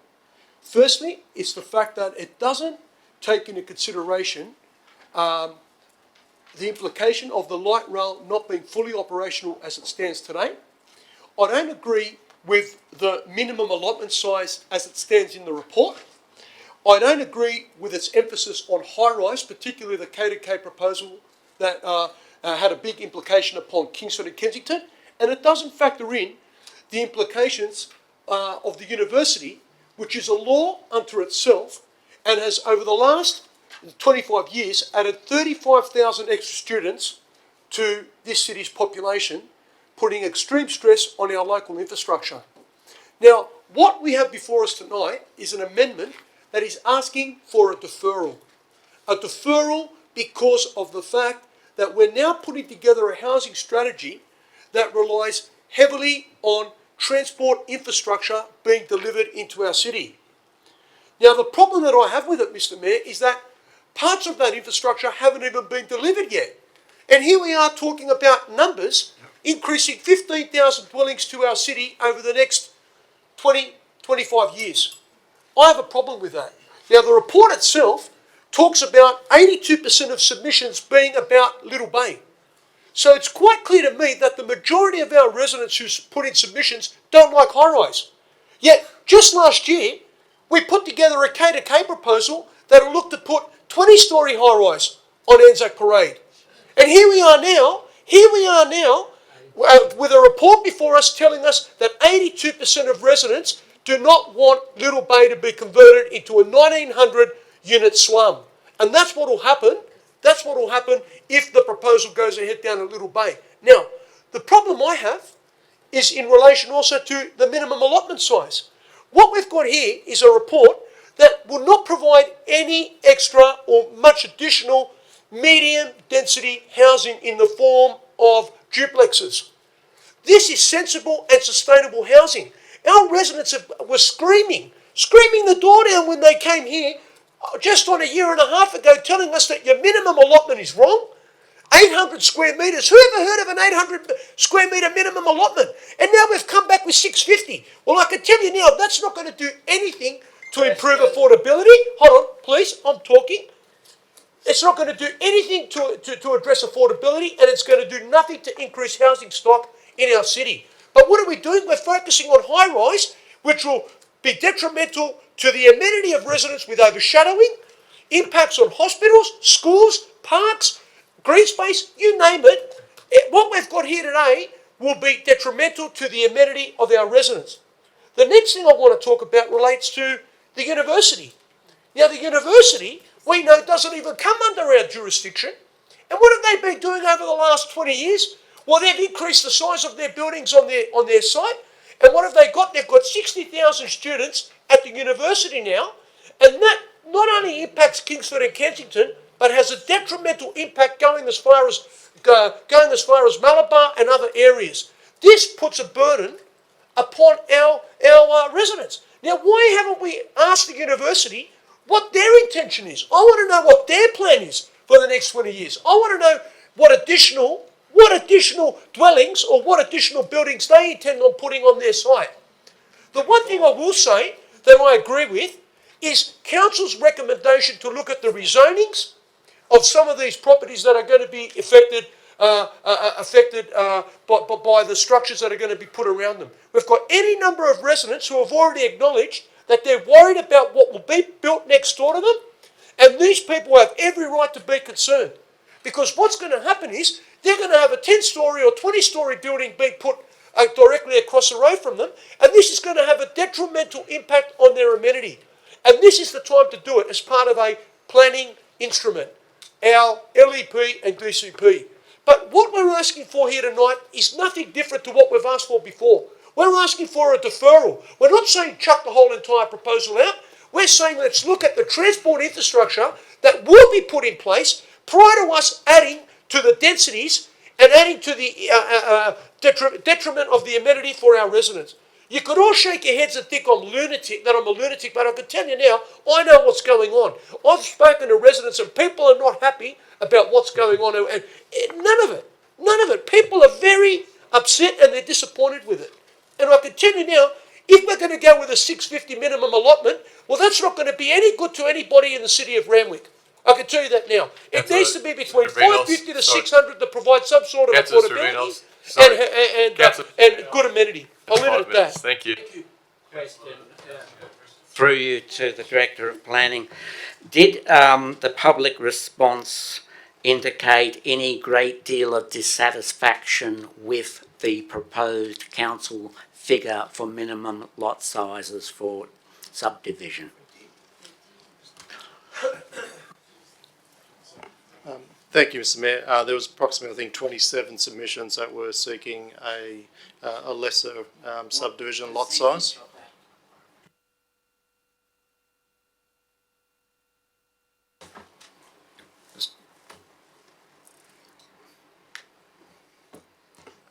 Thank you, Mr. Mayor. It was 27 submissions out of approximately 500. Well, there you go, councillor. It's no longer an issue. Sorry.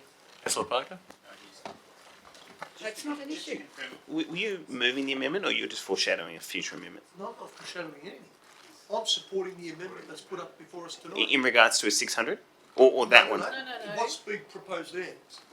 I'm not supporting, I'm just Okay. amendment. He was digressing. What I'm not happy with. Okay, so just for the benefit of the meeting, is there a proposal on the table to amend the section in relation to the minimum lot size? Okay. Not at this stage, not that I know of. Okay. There is a default position. Yeah, that's fine. Councillors, I reserve my right we're just for this, voting on for this the, point. we're discussing the amendment at the moment. Okay, I reserve my right for the moment. A question? Oh, sorry? Question through to Councillor Parker. Councillor, were you asking me or the mayor whether or not our position on a certain minimum lot size was going to be compromised by this amendment? Because I think it will be. Look, that was a concern, but I'm happy to reserve my right to speak at this point. So, councillors, I think I'll put the amendment. So, all those in favour say aye. Aye. Show of hands, Mr. Mayor, go straight to the issue. All those in favour of the amendment say aye. Or, sorry, raise your right hand.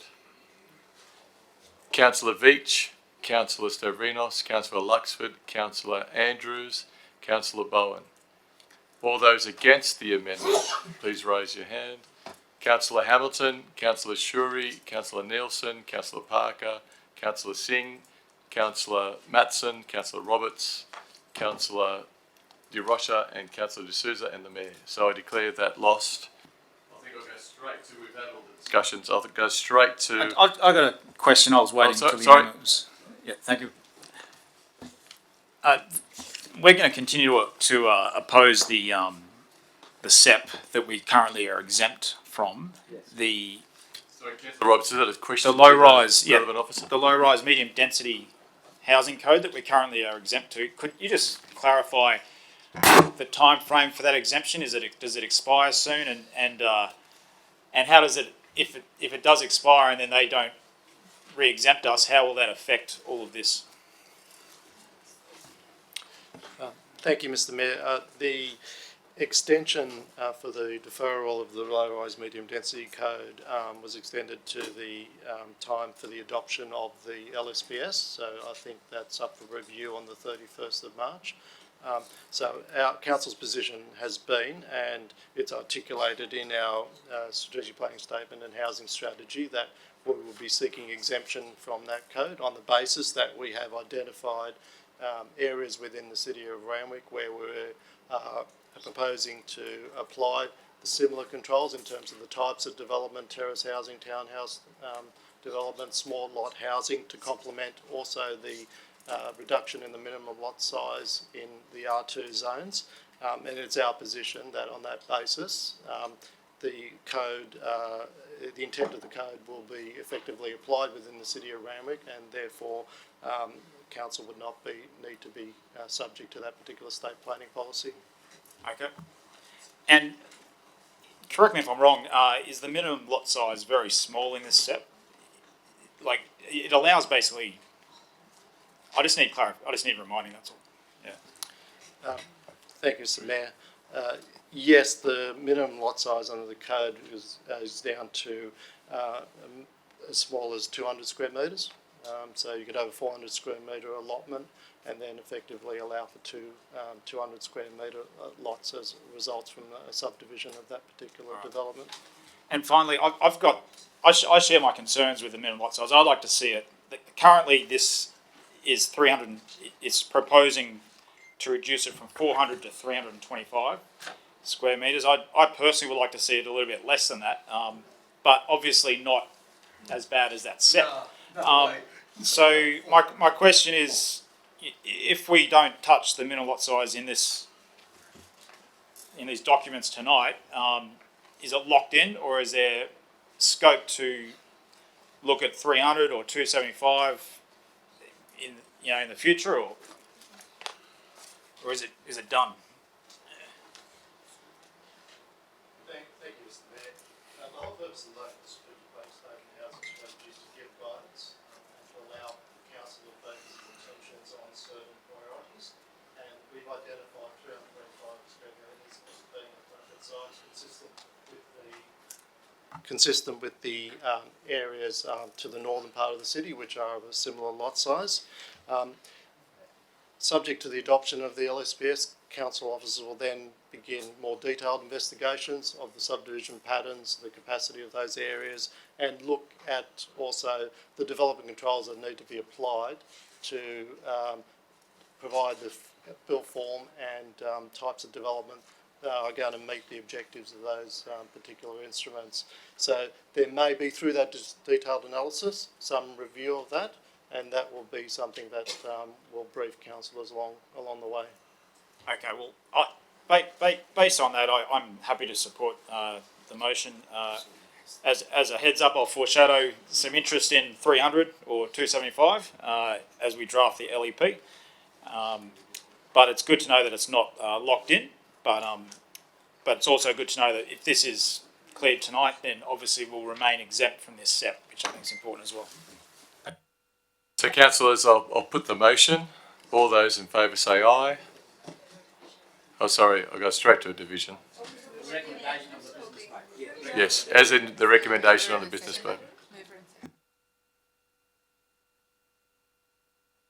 Hamilton, seconder, as per the business paper, and Councillor Roberts. So I will now put the motion as per the recommendation as per the business paper. All those in favour, please raise your right hand. Councillor Hamilton, Councillor Shuri, Councillor Nielsen, Councillor Parker, Councillor Singh, Councillor Matson, Councillor Roberts, Councillor De Rocha, and Councillor D'Souza. All those against, please raise your right hands. Councillor Veitch, Councillor Stavrinos, Councillor Luxford, Councillor Andrews, and Councillor Bowen. So I declare that carried. I don't think you said your own name. It was ticked. Oh, sorry, and the Mayor. It was ticked. Yeah. Okay, thank you. So councillors, CP3/20, Councillor Nielsen had a question? For. No, he supported it. Yeah. And when he said and the Mayor, we were counting against. Yes, I just had a couple of questions in relation to the... We're up to the CP320, deed of variation of the voluntary planning agreement for the Newmarket site. And the reason that this has come up is basically because of illegal work that was carried out. And I'm just finding my little place here. So my question through you, Mr. Mayor, is to the Director of Planning. Do we have any sort of, we don't have an idea of what the substation is. I do know now because I asked before the meeting, but none of the rest of us would have a knowledge of what it is that they actually put up there. Were they putting a substation the equivalent size of the stuff that the light rail people did up at High Cross Park, or that they stuck above the ground down there beside the racecourse? So could you just tell us what it is, please? Thank you, Mr. Mayor. No, the size of the substation is like one of those kiosks you see located on footpaths in different streets. It's it's the ones where it's a rectangular prism, approximately 3 metres by 2 metres in width by a couple of metres in height. If you remember those, I apologise for not providing a photograph of the report in the report. And I have a couple of questions, if that's okay.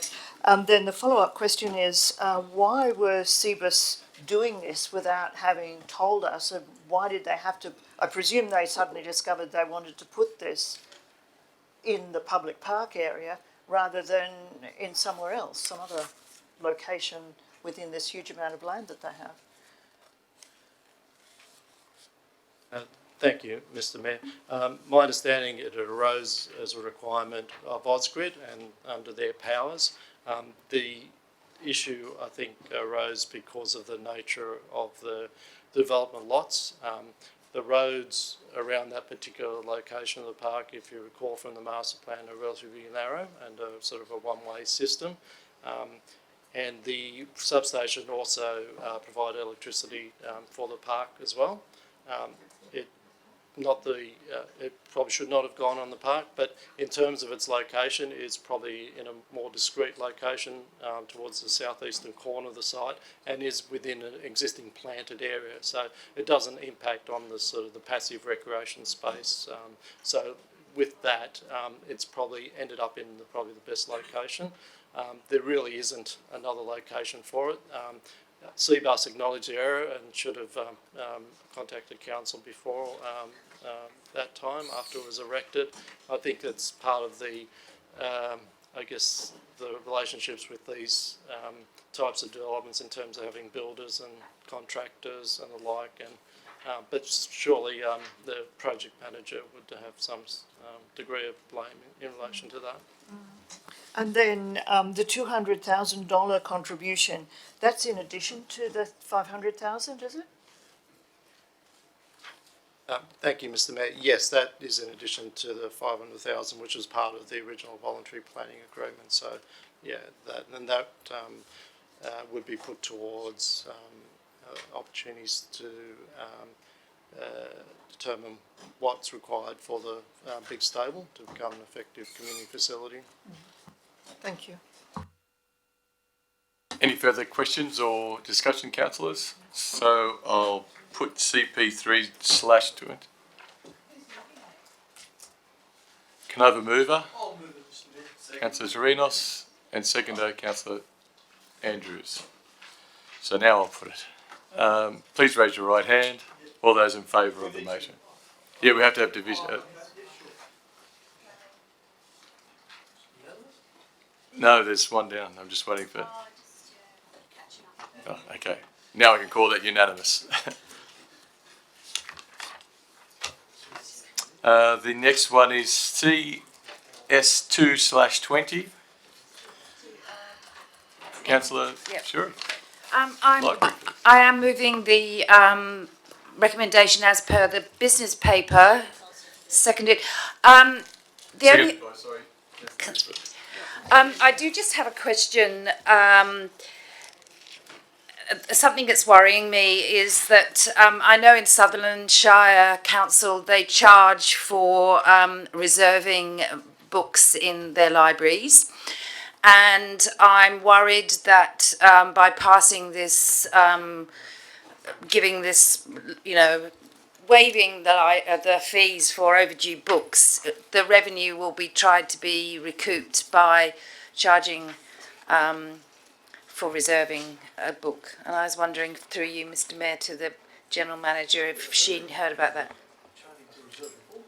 Yeah, they do in Sutherland. Yeah, sorry, just seeing that you came from Sutherland. And so did our Finance Manager. Through you, Mr Mayor, I'm actually unaware of that fee charge in Sutherland. That was probably looked after from a different division, but there's absolutely no suggestion in this report in regards to levying of additional fees or charges, and any fees or charges that are proposed or introduced would do so through the budget process. So at this point in time, I'm unaware of any suggestion to charge additional fees. I think the report outlines the reasons as to why we're looking to waive, and there's certainly costs associated with the fining of our residents as well. So it's detailed in the report. So councillors, I'll put that. All those in favour as recommended in the report, please raise your right hand. You don't have to do this. Councillor Hamilton? You don't have to. Just please raise your right hand and just do it. I can see it. It's unanimous.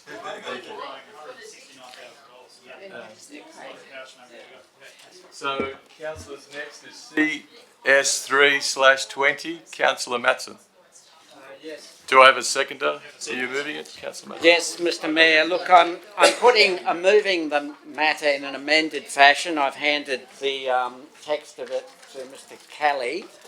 Essentially, I am offering a new wording for clause A on page 135, that instead of the text as written there, that it be that Council notes the cultural significance of the stingray as a sacred marine animal for the Indigenous inhabitants and resolves to name the new private roadway Girawa Avenue as part of the development under construction at 1897 to 1901 Botany Road, Matraville, and the existing clause B would remain the same. I draw your attention to page 137, where there is an assessment of two competing names, Girawa, which is the Aboriginal word for stingray, which was a sacred marine mammal for Aboriginal people of Botany Bay, and Brotherson Place,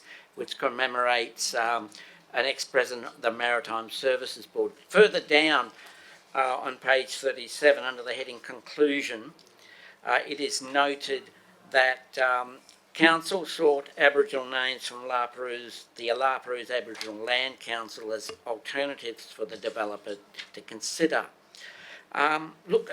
We started the proceedings tonight with an address from a respected elder of the local community, Indigenous community. I think it would be a returning of that respect for us to note the 40 to, I don't know, I think it's 60 or 70,000 years of Indigenous history in this area, and that if we miss this opportunity, it will be gone. I think it's a time that we could simply show some respect, keep alive the cultural significance of the word, as it was very important to people here for 40 or 50,000 years. I would ask for support for that amendment. I think if we've gone to the trouble of consulting the La Perouse Aboriginal Land Council, then I think in the spirit of how this meeting opened with the address from the elder, that we put this forward, Girawa Avenue, as the...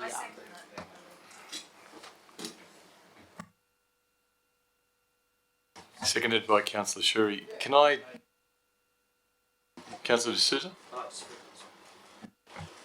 Look, councillors, I share your sentiment. I wear it all the time. The Torres Strait Islanders and our Indigenous flag, I'm very proud. I've even been elevated to the role when I walk into La Perouse, they call me uncle. So my connection is strong with our Indigenous people. But this isn't about the Indigenous people or the Indigenous issue. Clearly, it says here, a proposal was received, and we go on, to name a new private roadway. It's a private roadway as part of the development under construction. It's a private roadway. Doesn't the owner of this private roadway have the opportunity to name? Do you want your son or daughter to be named by someone else? No.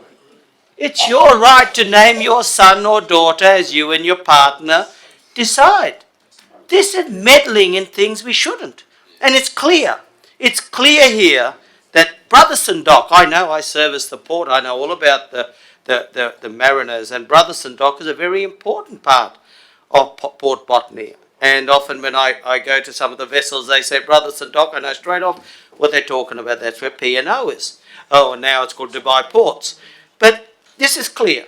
This is a private property, a private decision. The geographic boards has endorsed it, they've supported it. Hey, that's not true.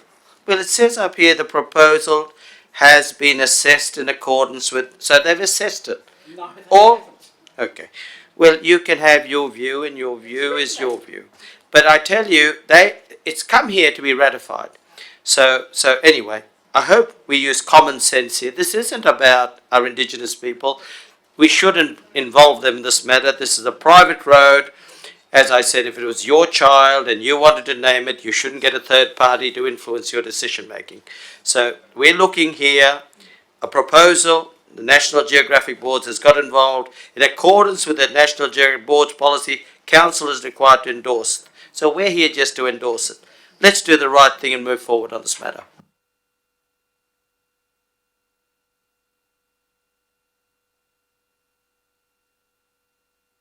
Board, Councillor Matson. I mean, we're meant to ratify, but that doesn't mean we're meant to rubber stamp. And as Councillor De Souza pointed out, Brothers and Dock, that's the name of the dock. I mean, so it's not as if the name is sort of Mr. Brotherson is fading away. So I have no difficulty with what Councillor Matson has done. He's taken up a suggestion that's come from our community.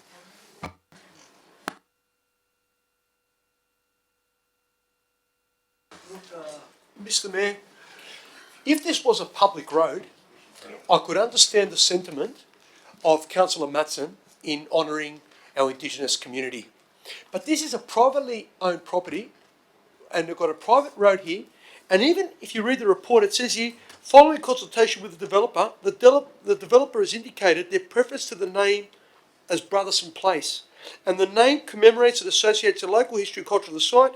Further, there is a direct link to the land as it maintains the historical name of all previously existing internal road informally known as Brotherson Avenue. So what that's basically saying is that informally, this road has been referred to as Brotherson Avenue by the people that work there. I'm not about to go and start changing, and as Councillor De Souza said, giving someone else the option to rename my baby. At the end of the day, they've requested that this name be put up. That's the name they want. And now we're going to tell them something else. I don't know, that doesn't sit well with me. So look, Mr. Mayor, I won't be supporting the recommendation or the motion put up by Councillor Matson. I understand his sentiment. If it was a public road, I would agree. I would definitely think about it. I definitely would agree with it. But it's on a private land. We can't tell. I feel bad telling this person, look, I'm sorry, we're not going to give you this. We're going to give you something else. So I'll leave it at that. Thank you. Councillor Roberts. I can't help myself to join this debate. You've got children. I've actually been just going backwards and forwards. Like, yeah, okay, I'll do that. Oh, yeah, that's really. And it's literally they've been fantastic arguments. But I'm going to support Councillor Matson here on this one. It's not the onus; it's the developer. You know, they're building like 10 houses. I think the residents are going to love having a name named after the Aboriginal word for stingray. You know, the developer doesn't care as long as he sells his apartments. So, sorry. Well, actually, my apologies. I should know this, but I clearly don't. But the bottom line is the tenants will be using the road, not the developer. So, you know, I think, and also as Councillor Bowen said, which was quite a very powerful point, the man has already been remembered as part of that dock. So, you know, we've preserved Mr. Brotherson, and developers don't care, so I'm going to support Councillor Matson. Councillor Hamilton. Yeah, well, Councillor Roberts changed my mind again. I'm in the exact same position where I think it's private road, leave it as it is. I think that if we had a strong community pull for the existing title, I mean, it's like the Spot and Pete's Corner. These things, they get nicknamed and then they turn into an actual name, and then they, you know, we put it in a plaque and set it up. But because that hasn't happened here, I think that the attachment is not as strong as those other locations I mentioned. So I don't see any reason why we can't name it after a marine animal. So, yeah, I support it. Councillors, any more debate? Look, I think the managers of these warehouses would be interested in having a distinct name, so there is no confusion between this road and Brothers and Dock to people making deliveries and things, you know. So, councillors, I'll put the motion by Councillor Matson. All those in favour say aye. Aye. All those against say aye. No. I declare that carried. Yeah, so a division, Mr. Mayor. Division, Mr. Mayor. CO6/20, a financial question. Get ready, David. the Director. Councillor Roberts. Actually, it was Councillor Matson who. Actually, Councillor Roberts. Yeah, I know. Put your hand. Well, if you want to, but I was just curious to note that the current ratio's been not plummeting, but going down progressively, small downward swing. I just would like the director's view on what would be a danger signal as a current ratio. What figure should we be? Would we as councillors be expected to take due note of?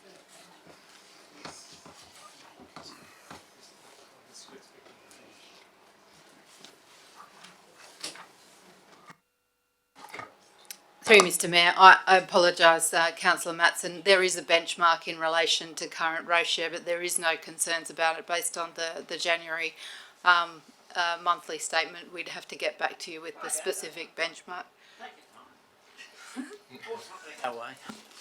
Any further questions? I'll put it. So all those in favour of the recommendation CO6/20, say aye. Aye. Against? Declare that carried. CO8/20, Councillor Veitch.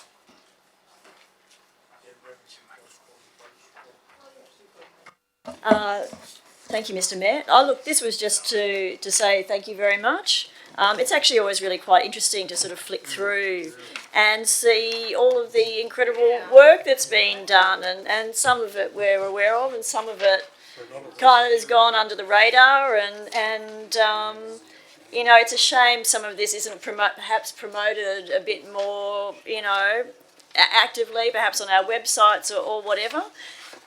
There's a tremendous amount of work being done. I did note things, and now there's just so many of them.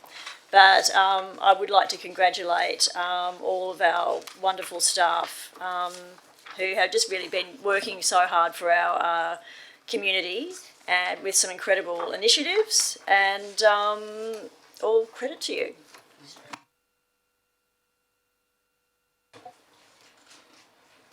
Was that a motion or just a... Yeah. Councillor Servinos. All those in favour say aye. Aye. All those against? I declare that carried. So that's the...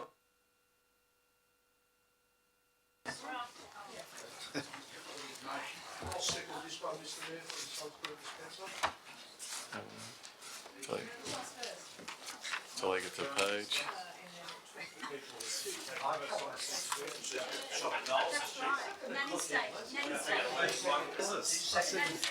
So, councillors, the first motion we have is NM2/20.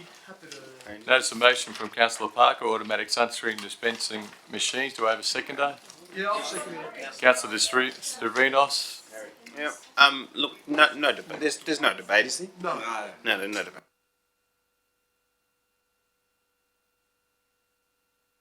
As a seconder, would you like to? I've been provided with free sunscreen when I went.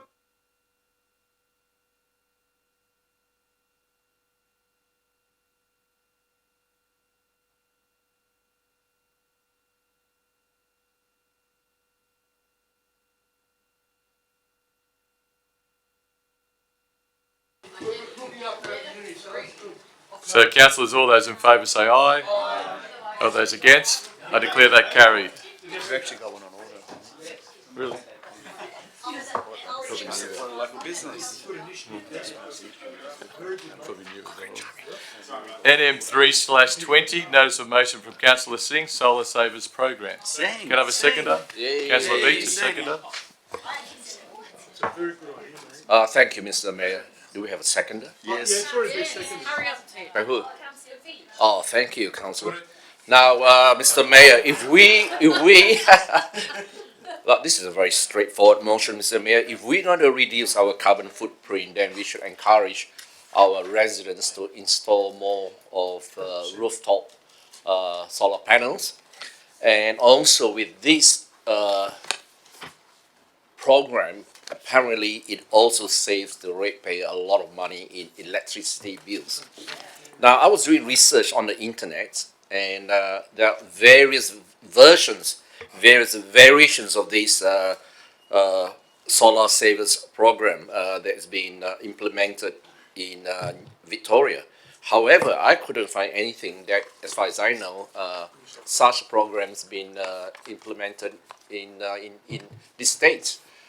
So I'm asking for a report to be brought back to council, and if it's feasible, I think we should, go ahead and, when the report comes back to council. Thank you, Councillor Singh. Councillor Beach, your seconder. Yeah, this is a fantastic motion. This was rolled out in Darebin Council in Melbourne, and I was having a chat to one of the councillors there who was one of the people who instigated it, and he was saying they're actually getting lots of complaints. Getting lots of complaints because there is such a backlog. There is such a high demand for this service that there are literally not enough solar installers to carry it out. It is that popular. So it's actually obviously creating a lot of work in that industry, and they're just struggling to keep up with the demand. It was rolled out really to assist pensioners and people on a low income to help reduce their electricity bills, which has been very successful in doing. So they were the main targets because, without having the upfront, being able to cover the upfront costs. Apparently the way they have funded though is that in Victoria they have a slightly different legislative regime around rates, and they are actually able to apply for very specific individual rate variations that can apply to like an individual or small person, and that's how they've been funding it. So we don't have that here, but I think we should really investigate, as per your motion, ways that we might be able to do something similar within our current rate structure. Then I commend it. Thank you. Councillor D'Souza. Thank you, Mr. Mayor. I was going to ask the mover if he could add maybe point D, that the funding, it seems a give, the funding should come from the environmental levy for this program. I mean, it has to come from somewhere. So, it only makes sense that we get it from... Yeah. So tell us how we're going to fund this. Well, my understanding is that council is going to pay the upfront cost, and I would imagine council will have to borrow the money to pay for the upfront cost of the installation, and the ratepayer pays off the cost over, say, 10-year interest-free installments.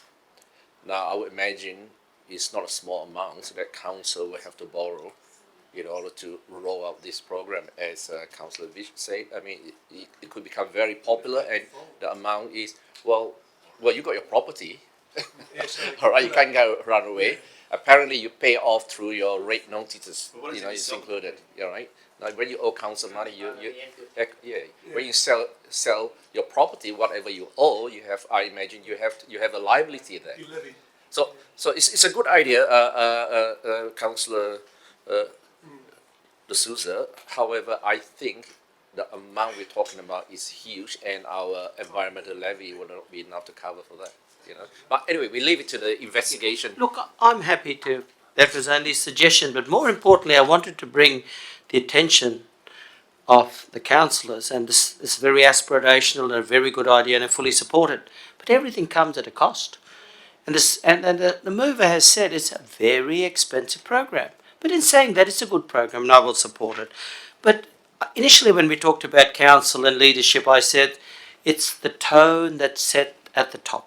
And this council can be very proud of what it's doing. I have a few notes here. They've installed around 220 kilowatts of renewable energy on council buildings and sites. Plus, they've supported solar installation on a number of community buildings. We're talking about Yarra Bay House at La Perouse, Kalura Community Centre, Clovelly, Life Saving Club and Barrett House. And they've also built a turbine, small-scale turbine at Randwick Community Centre. This council is a leader. And also, before I forget to mention, they also have the Solar My Schools initiative, which is supporting more than 90% of all our schools in the eastern suburbs to put up solar on their school roofs. So this community is doing great things. And now, I believe, second, third and fourth and fifth largest solar installations in the eastern suburbs after the University of New South Wales. So I commend the councillor for what he's suggesting, and I support him, but more importantly, I also want to remind us all of the wonderful job our General Manager, Peter Manganoff, and others are doing, because the tone is set at the top. And we've shown ourselves to be a council that believes in sustainability. Our environmental park is a perfect example of what can be done. What can be done when community and council are on the same page. Thank you. Councillor Hamilton. Yeah, I just wanted to get up and oppose this motion. Oh, joking. Well done, Councillor Singh. I feel honoured that in the such small amount of time that I've been on council, I finally got to see a motion.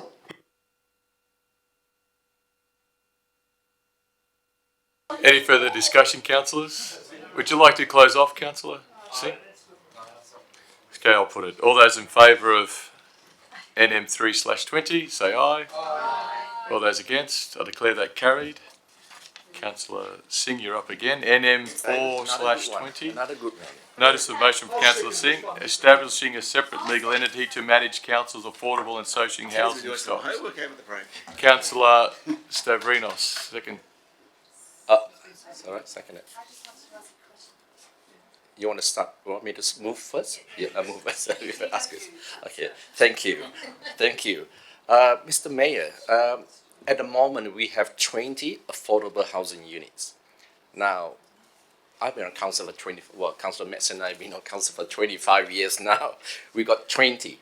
Now, I think 2 years ago I attended a meeting and one of the managers there left early and said he was going to a meeting involving Parramatta Council, and he said there was no social or affordable housing stocks at all at Parramatta Council. Just to give you an example.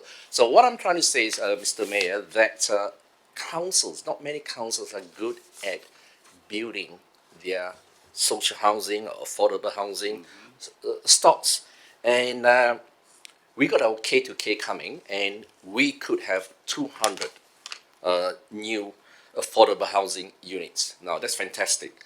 But what I have noticed, have observed, is an entity called City West Housing, which I'm involved a little bit, where they were established 26 years ago from scratch, nothing. And now they have more than 700 affordable housing units, and with a net assets of close to 700 million. Wonderful, fantastic what they have done over the last 26 years. So I was just wondering, and of course we are asking the general manager to bring back a report to council, that we should investigate whether we could, adopt this model so that we can expedite the accumulation of affordable housing. I'm talking about affordable housing, it could be social housing. As you know, affordable is different from social housing. We can have both, so that we could provide more social housing stocks to our community. Now, I'm very passionate, just like Councillor D'Souza likes to say about social justice. And I personally believe that every Australian, we are a very wealthy country, should have a roof over their head. If you look at certain countries like Singapore, I think 90 or 95% of the population, they have their own housing. They have their own apartments or house. So we can achieve that. But one of the ways we can help, we can contribute, is to have more social or affordable housing.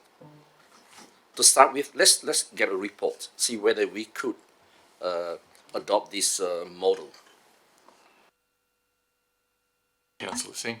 Councillor Stavrinos, Councillor Shuri, did you have a question? No, it's okay. Councillor Bowen, would you like to speak? It's really good that the council has a affordable housing stock. I don't agree with it in terms of, like, for example, the K2K. It shouldn't be a way of arguing for inappropriate development to say that it will include some affordable housing. But that aside, I'm a bit concerned, I have to say, that the motion refers to a particular not-for-profit company, because I know there's a number of players in this field, but that's not really my main difficulty with it. My main difficulty with it is I think I've got a lot of faith in our council staff to make decisions that reflect the values of our council, the values of our local area. Some of our staff have done brilliant work in that social justice field. There's some real unsung heroes amongst this council, amongst our staff. And one of the things that has troubled me over the years has been the retreat of government from providing social services, particularly at the state level, but also at the federal level. And I wouldn't like to see that at Randwick. I'd like us as a council to have control, to be able to steer or navigate who is the gets the benefit of our affordable housing stock. I mean, if we've got 20, I don't know how many we have, I'm assuming that's correct. That's easily $20 million worth of assets. That's not, chicken feed. So I would prefer, I suppose I just would prefer the council to retain its control. I don't want to outsource it. If we get someone else to run it, they'll charge us a fee. Maybe we're doing that already. But my point would be that I think the council participation in providing affordable housing should reflect our community, our council, and our values. So I'm sorry, I just don't support this. Thank you, Councillor Black. Councillor. Mr. Mayor, I think Councillor Singh encapsulated all the things in my term in council. My three pillars were equity, social justice and a fair go for all. Often Mr. Brownlee and myself would sit and this was one of my favourite topics, affordable housing and social housing. But before I start, I'd like to put a question to the relevant officer. Who manages our stock at the moment? I think at St George, if I remember, but I could be wrong. Thank you, Mr. Mayor. Yes, it's St George Housing. Yep. So they were doing it. They were doing a good job. But Mr. Brownlee and myself, of course, would have our debates. He would say, well, Noel, it's all good to bring it to the council, but we're not real estate agents. We're good at what we do. So that's why we've given these people this role. We've outsourced it. And they're doing a great job. But in saying that, if we're going to go from 20 to 200, so we really need someone who knows what they're doing. And it was clearly defined by the mover, a non-profit organisation. We actually went to that course together, the director's course, and they explained to us what a real non-profit organisation is all about. Doesn't mean they don't make money, but they do make money, but it's spent in a way where the net balance is zero. So we have an organisation that's looking after what we're doing and doing it well, and an opportunity will arise where we'll have bigger stock, and maybe we should allow, my dad would say, give a person a job. If they do small jobs well, they'll do big jobs well. So in saying that, I fully support this very, very good motion. And I hope that we pursue it and we do get the same people to continue to manage our new stock.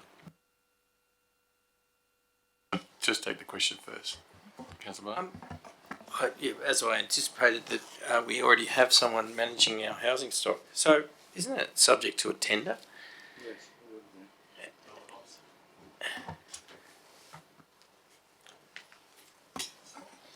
Thank you, Mr. Mayor. It has gone through a procurement process. I don't think it meets the value of the tender, the management licence associated with that particular housing provider.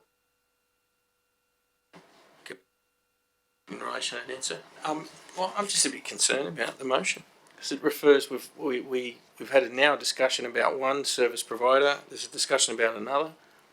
I'm just not comfortable with this at all. I won't be supporting it. Councillor Parker.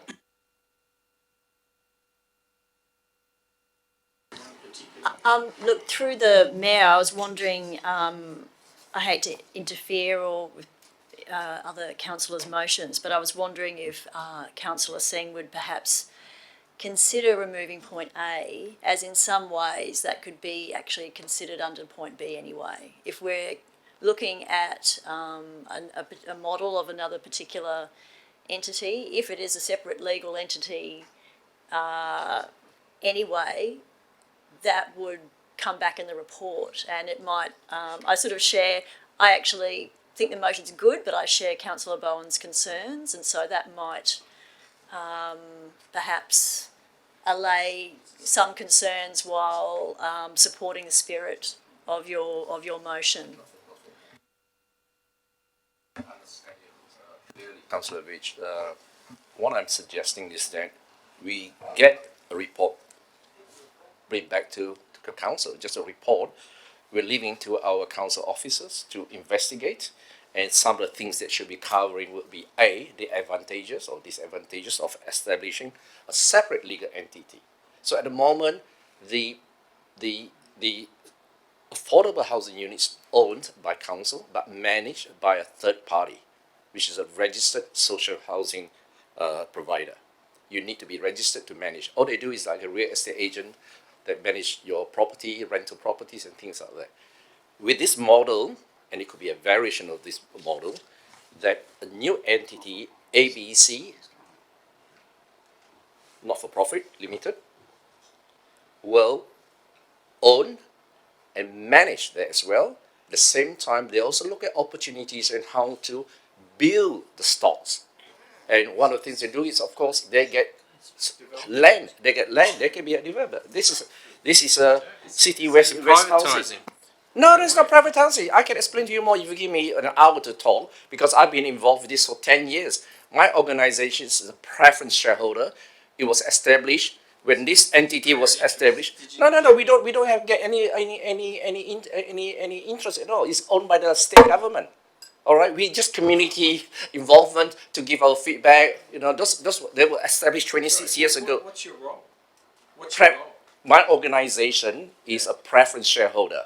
What we do is we get involved in the appointment of the directors of this organization. We don't get any dividend. So can I just ask Singh just for clarification? Yeah, yes, I'm trying to explain. Have anything to do with this actual company that you're talking about? Your organisation, does that have anything to do with the actual company, City West? No, we don't. No, City West is completely different.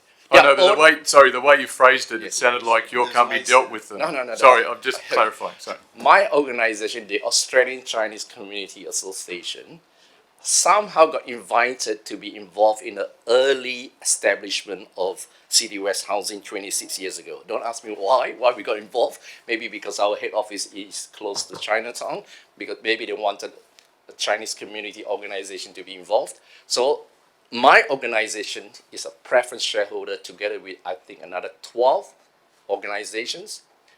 We do not get any dividend. We do not get any benefit at all. We just like a community providing input, providing feedback. The organization, this entity, is owned by the Finance Ministry and Department of Social Housing, I think. They own it. They own it 100%, okay? So we want to give them control? No, sorry. No. It's a model. No, we don't give them. No. The model, no. We set up our own organization, whatever you want to call it, but along the model. Separate legal entity? Yeah. We own the model. We'll either debate it or I'm trying to explain, okay? All right. This is what it is. This is very unusual. No, we own. Randwick Council own all in conjunction with the neighboring councils. We own that, okay? Not this organization. I mentioned this organization because I know how it's been run in a way. I'm not involved in the management. I just get reports. I attend the AGMs and briefings. I'm just so impressed. Over 26 years, they've got 700 affordable housing units. I mean, we could include other models as well. I mean, it's up to our general manager going to investigate to bring back a report. I'm not saying we have to stick to that. I'm just giving an example. Thank you, Councillor Singh. Councillor Parker, you had your hand up.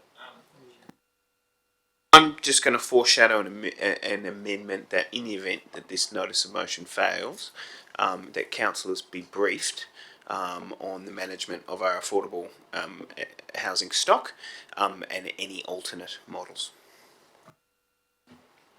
Councillor Matson. To Councillor Singh, Councillor Veitch suggested that maybe you could just drop your clause A, which would remove some issues of contention, and you would simply go with B, which is an assessment of the successful City West housing model. I think that might be a more, so you're dropping point A. Mr Mayor, he's dropping clause A. To agree to drop point A? Okay.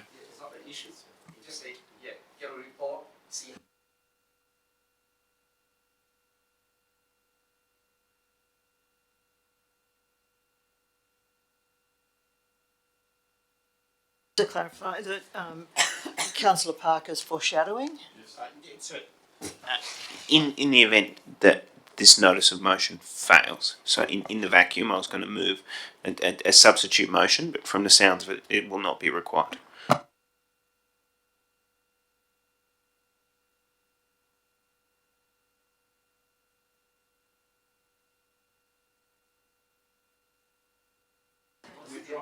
We're dropping clause A. So it's, if you look at the book, it's just, yeah, Councillor Singh agreed to it.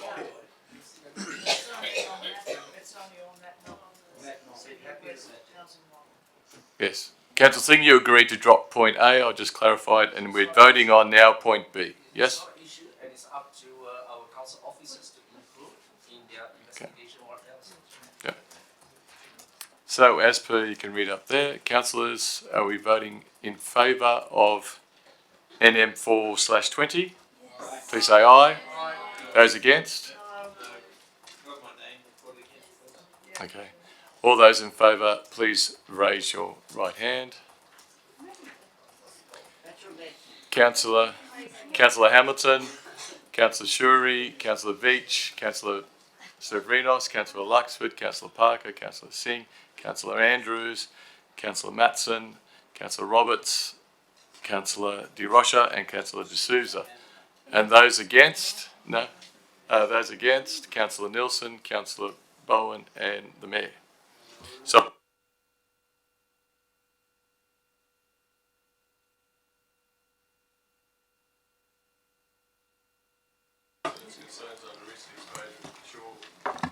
tree roots on defence land along the southern side of Bundock Street. I'd like to move it in a slightly amended fashion to the written text there. In the second bullet point under clause B, which is at the moment, it refers to rumours. I think I'd like to remove that word and replace it with, from the dot point, note concerns amongst residents that it may be intended that road base will be laid down, and the rest as it is.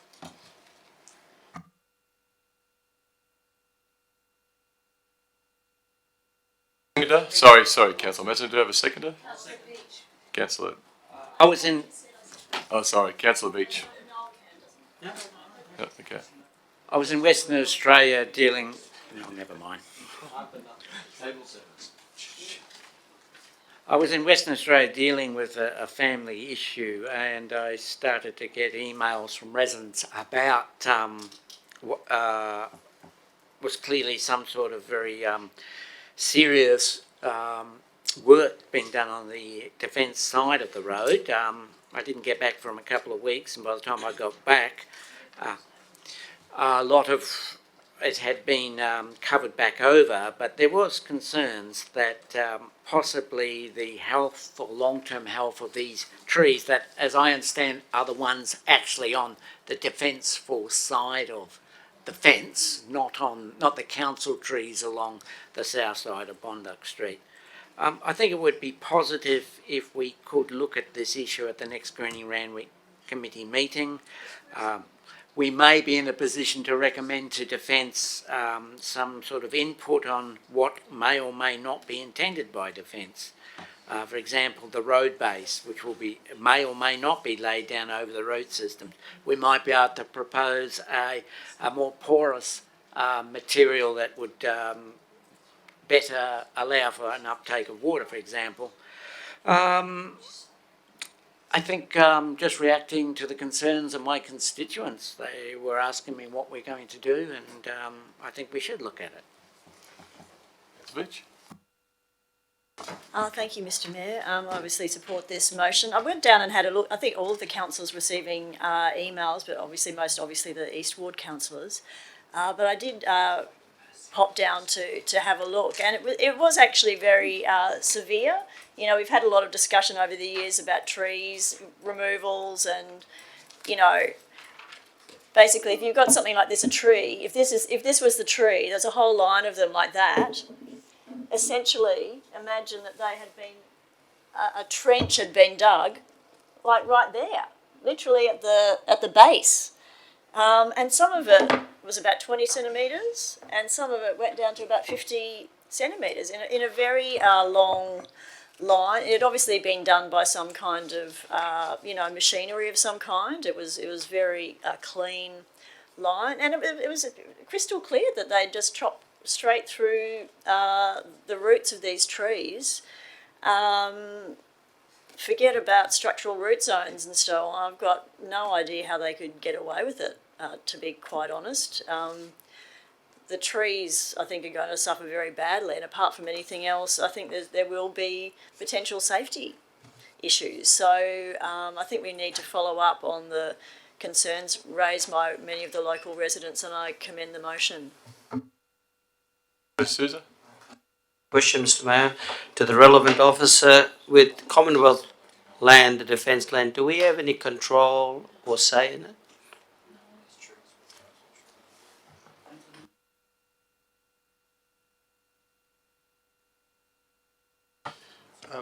Thank you, Mr. Mayor. Yes, on Commonwealth land, there is no sort of jurisdiction from Council's point of view in terms of the setting planning requirements for the development of the land. However, if there is an impact on property within council area on the adjoining nature strip, then that's something we're currently investigating with the Department of Defence, who have provided council with an ARBIS report, and we are reviewing that at the moment. Will be supporting this motion because I know it's a good motion.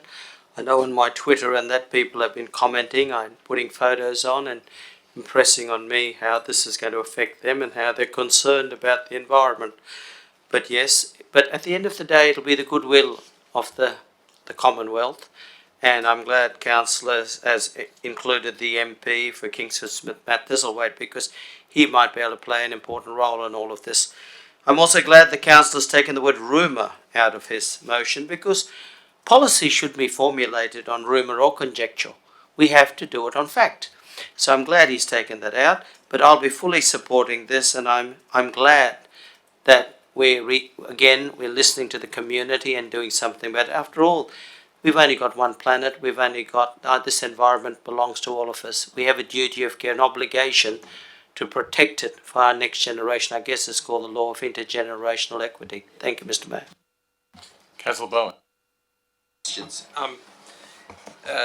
So some of the trees, as I understand it, because I went and had a look, were council trees whose roots extended into the defence site. Is that fair enough? Yeah, and one of them, I think one of the roots was cut. So I'm just a bit concerned because I'm aware of a case a few years ago where one of our residents cut a root of a council tree and ended up being fined $10,000. So I think we just have to be seen to be treating everyone equally. And if there's an issue about what has taken place here that requires some regulatory response, then I think the council needs to investigate it fully, because the residents were very concerned, we need to apply the law equally. So I'll support the motion.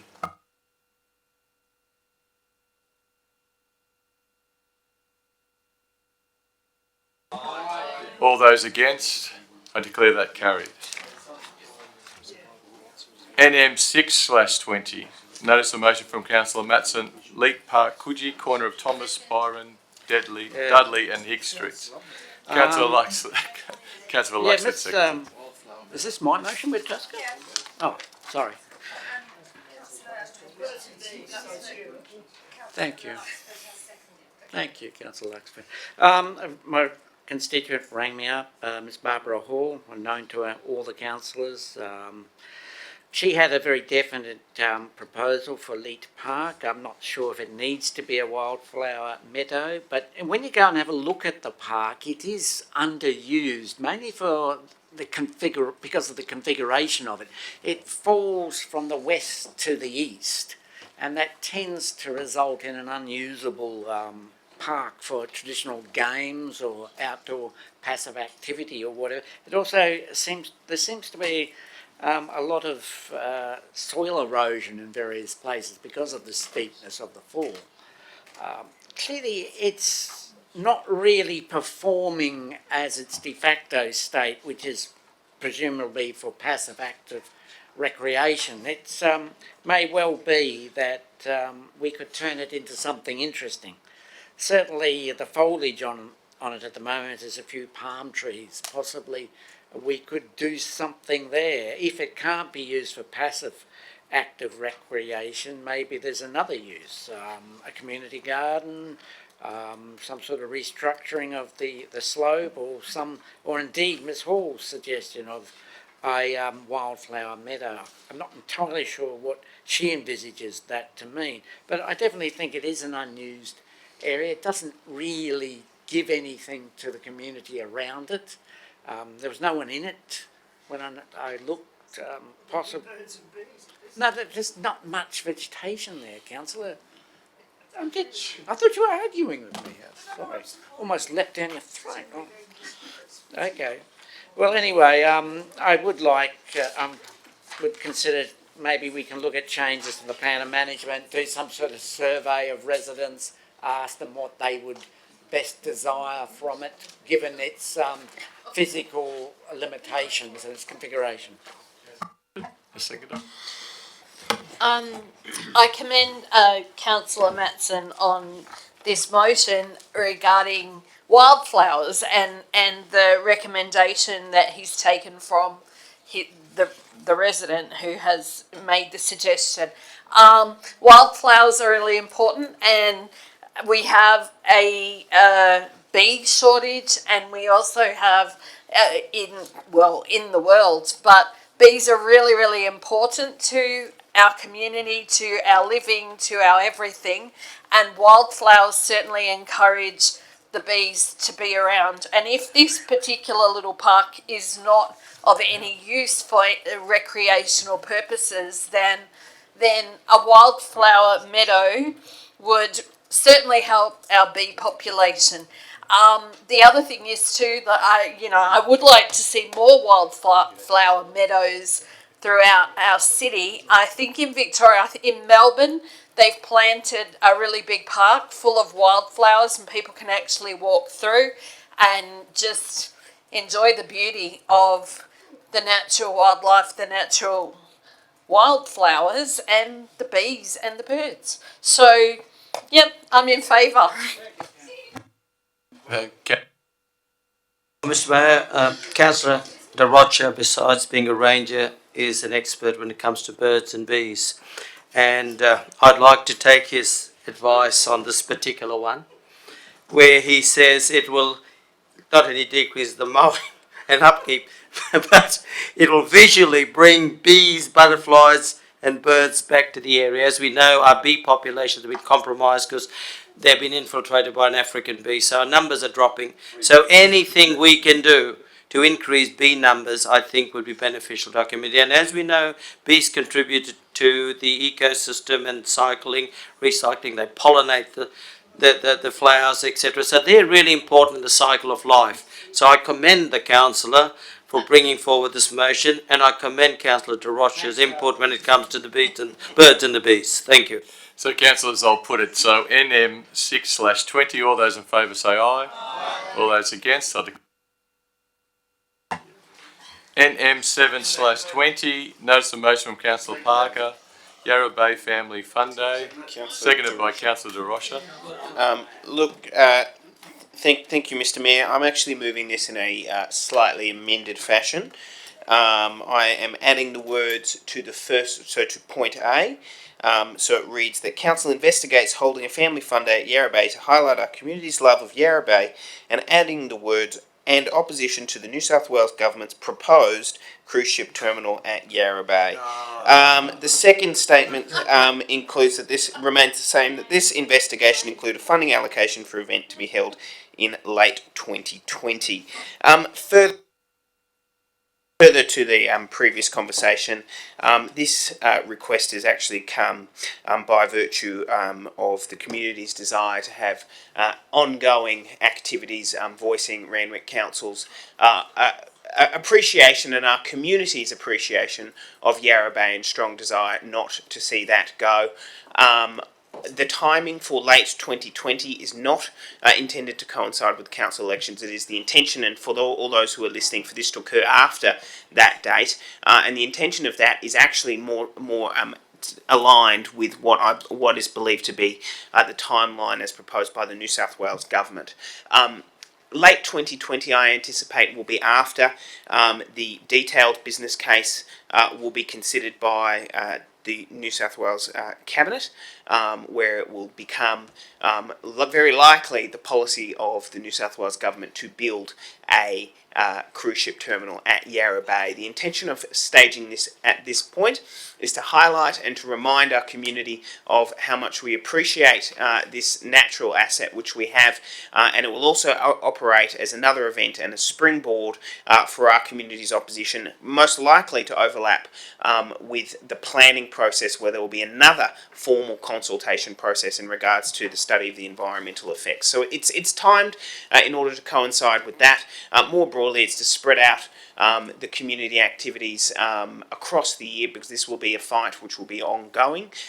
In the event, as was suggested by Councillor Hamilton, that the New South Wales Government does not decide to proceed with its proposed cruise ship terminal, I would suggest that another notice of motion potentially cancelling such a fund day, or it would be a celebration of the Bay's saviour at such a time. But I think that we are in no position to make that decision as of yet, as it is currently a live proposal under consideration, and we know that because the Port Authority is running current consultations and preparing a detailed business case on one site, which is Yarra Bay / Molyneux Point.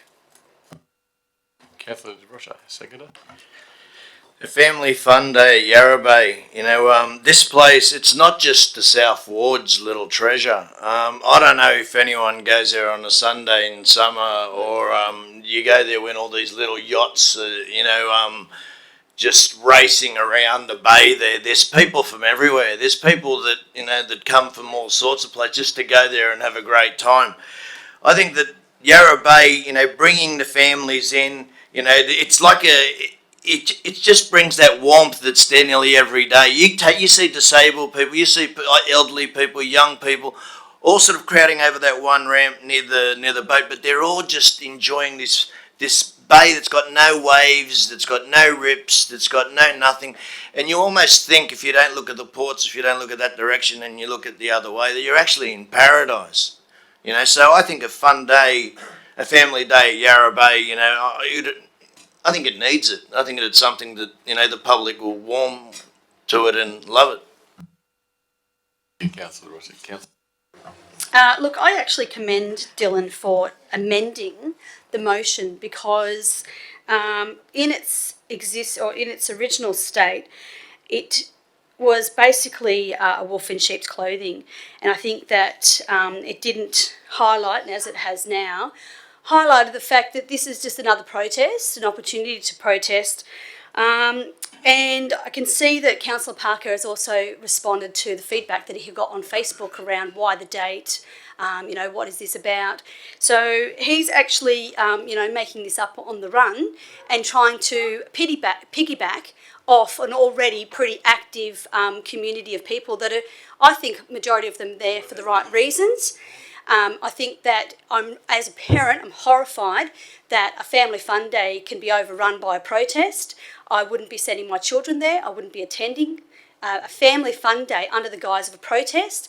And I don't think that it sets precedent for community mindedness for all to be involved, because not everybody is against everything. Just because there's 5,000 members to a Facebook page, that doesn't represent the entire community. So I find it really abhorrent, actually, that we would want to take a family fun day, get children down to a place where they already frequent. People go down the beach down there all the time. I do as well. So I don't like the fact that it will be a day for family members only for it to be an actual protest against the Liberal government. And yes, Councillor Parker, again, I commend you because your posts on responses to people asking you why you're doing this, because I don't know why you are either, as I said, piggybacking this campaign. Fight for going for as long as possible and to pace our events. To pace our events, actually that term insinuates, or I don't know, give me a word, Tony, I don't know, you're the lawyer, but it actually, thanks, but it actually makes a statement that Councillor Parker is a member of the Save the Bay Coalition. So he's saying, to pace our events. So he's saying, this is my event. I'm a member of the Save the Bay Coalition, and this is my event, and I'm helping my coalition by proposing this motion to the councillors, and he's already got lots of support from councillors that are here tonight. But what he's doing is he's saying to that community of people, I'm with you, I'm with Save the Bay Coalition, and I'm fighting the Liberal government, because he puts it at the beginning of his post that is against the Liberal government, not the New South Wales government. And he's saying, if we don't do this, we will run out of puff. This is a fight that may take some years. Best to have some ammo in the tank for later. So he's making sure that he's propping up his argument against the Liberal government, against Liberal councillors, more than likely as we head into an election, and beyond that. So I don't support it, and I find this really disgraceful. Mr. Mayor, I have a declaration to make. I'm very proudly a member of the Save the Bay Coalition. Look, Mr. Mayor, I won't be supporting this motion tonight. Now, I said it earlier tonight that we need to be very careful as a council how we now spend our ratepayers' money. There is a fine line between community and there is a fine line between political protest. What I don't want is for this event to have our council staff spending their time, resources and money running an event where we're going to have political members of parliament, state and federal, going to this event to make political statements against the government. I'm happy to have an event that's community orientated, that's apolitical. And everybody in the community already knows where this council stands when it comes to the cruise ship terminal at Yarra Bay. But what I'm not going to stand for is having a councillor in this chamber abusing his position as a councillor to use this motion to push a political agenda. I'm sorry. I'm not going to be conned into this. And I'm glad he came out with this. I'm glad he came out with this about opposition to the New South Wales government, because he did come out on Friday afternoon on his Facebook post, and I quote, exactly what he said here is exactly what he said on his Facebook post. This is what he should have said against the government. Now, Mr. Mayor, I've got no problem with holding any community event and having our staff putting it together, and as long as it's a community-based event. But what I'm not going to stand for... Sorry, Councillor Andrews, just please, one at a time. Yeah. What I'm not going to stand for is using our council staff to put together an event that's politically driven and politically motivated. And this is exactly what we have before us here tonight. Now, he's not even a South Ward councillor. What's his interest in Yarra Bay? Why aren't the South Ward councillors doing this? Why aren't the South Ward councillors doing this? I've got a number of questions. I will not be supporting it, and this is nothing but a blatant waste of money.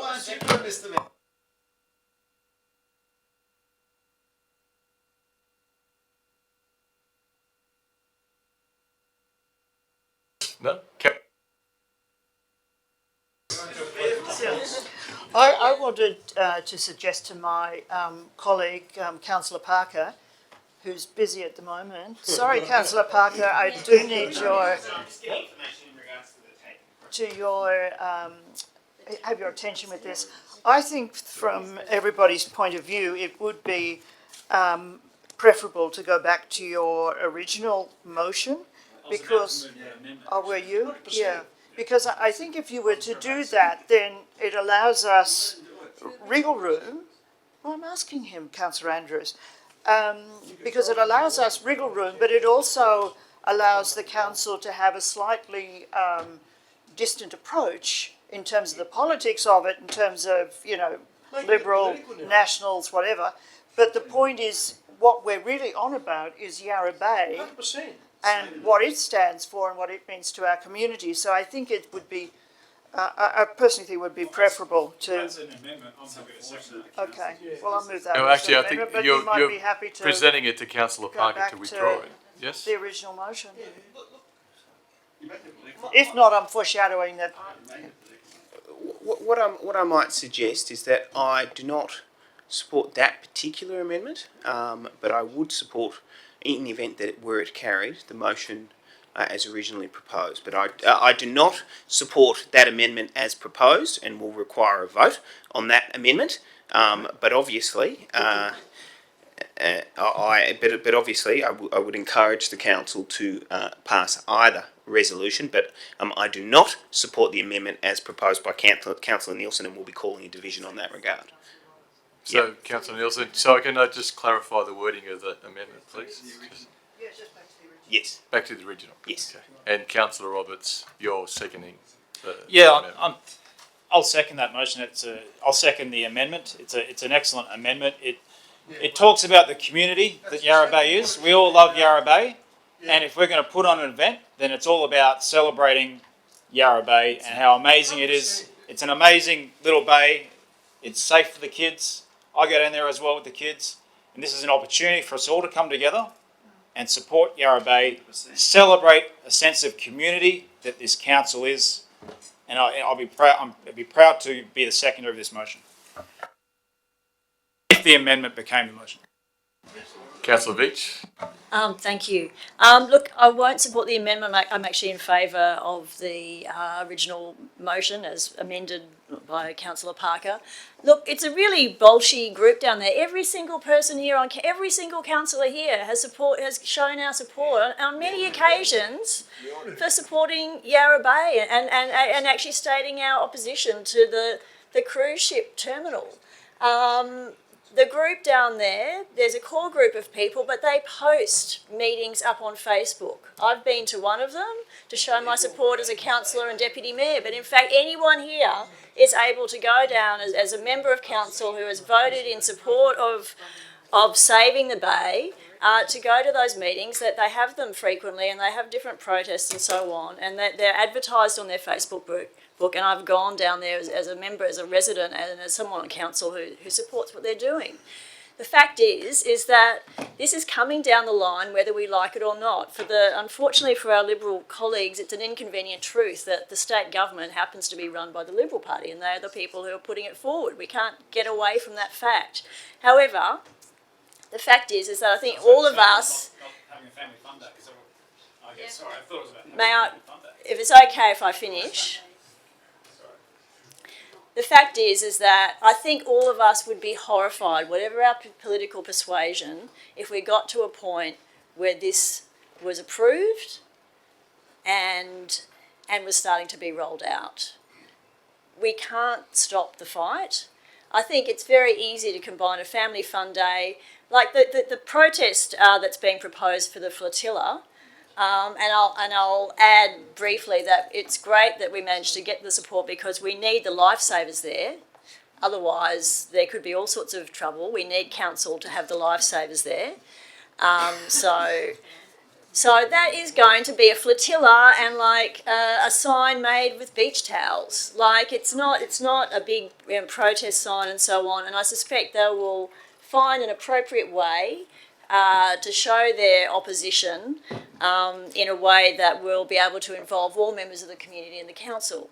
So I encourage councillors to vote against this amendment and to support the community there. I really hope it's not the case, but it may be the case that we are looking at a potential decision from the government at that point in time. And it would be a shame if we weren't able to use the Family Fun Day to sort of emphasise our position as we have voted many times. So I'd urge people to reject this amendment. Councillor Blower?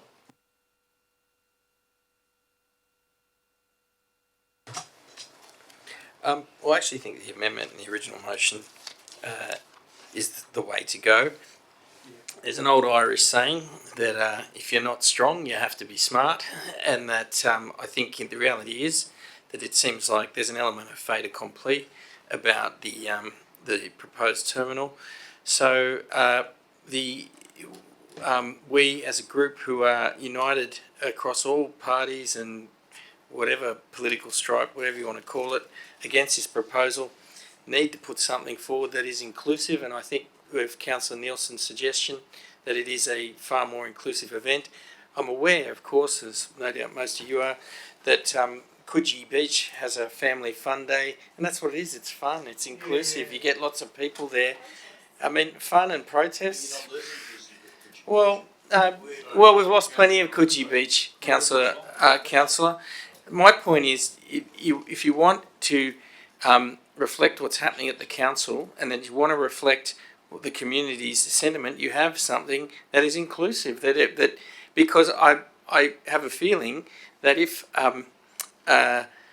you compared a family fun day with a family fun day and protest, it's less likely to be a successful event. And thereby you run the risk of defeating the goal, which is to save the bay. So you don't need it. And I think that Councillor Nielsen is on the right track, and we should all support the amendment. Get down there and have a great day. Sousa. Mr. Mayor, former Mayor Nielsen has shown the wisdom of Solomon. She's clearly the wisdom of Solomon. When that child and the true mother is called for, she says, I'd rather give it away and not destroy it. We don't want division. Division is not what we're all about. I believe there's going to be a division and we're going to count the hands and we're going to bully it because we don't want to look bad. But the fact is, this is about a family day, fun day. We talk about a sense of community, yes, let's consolidate it.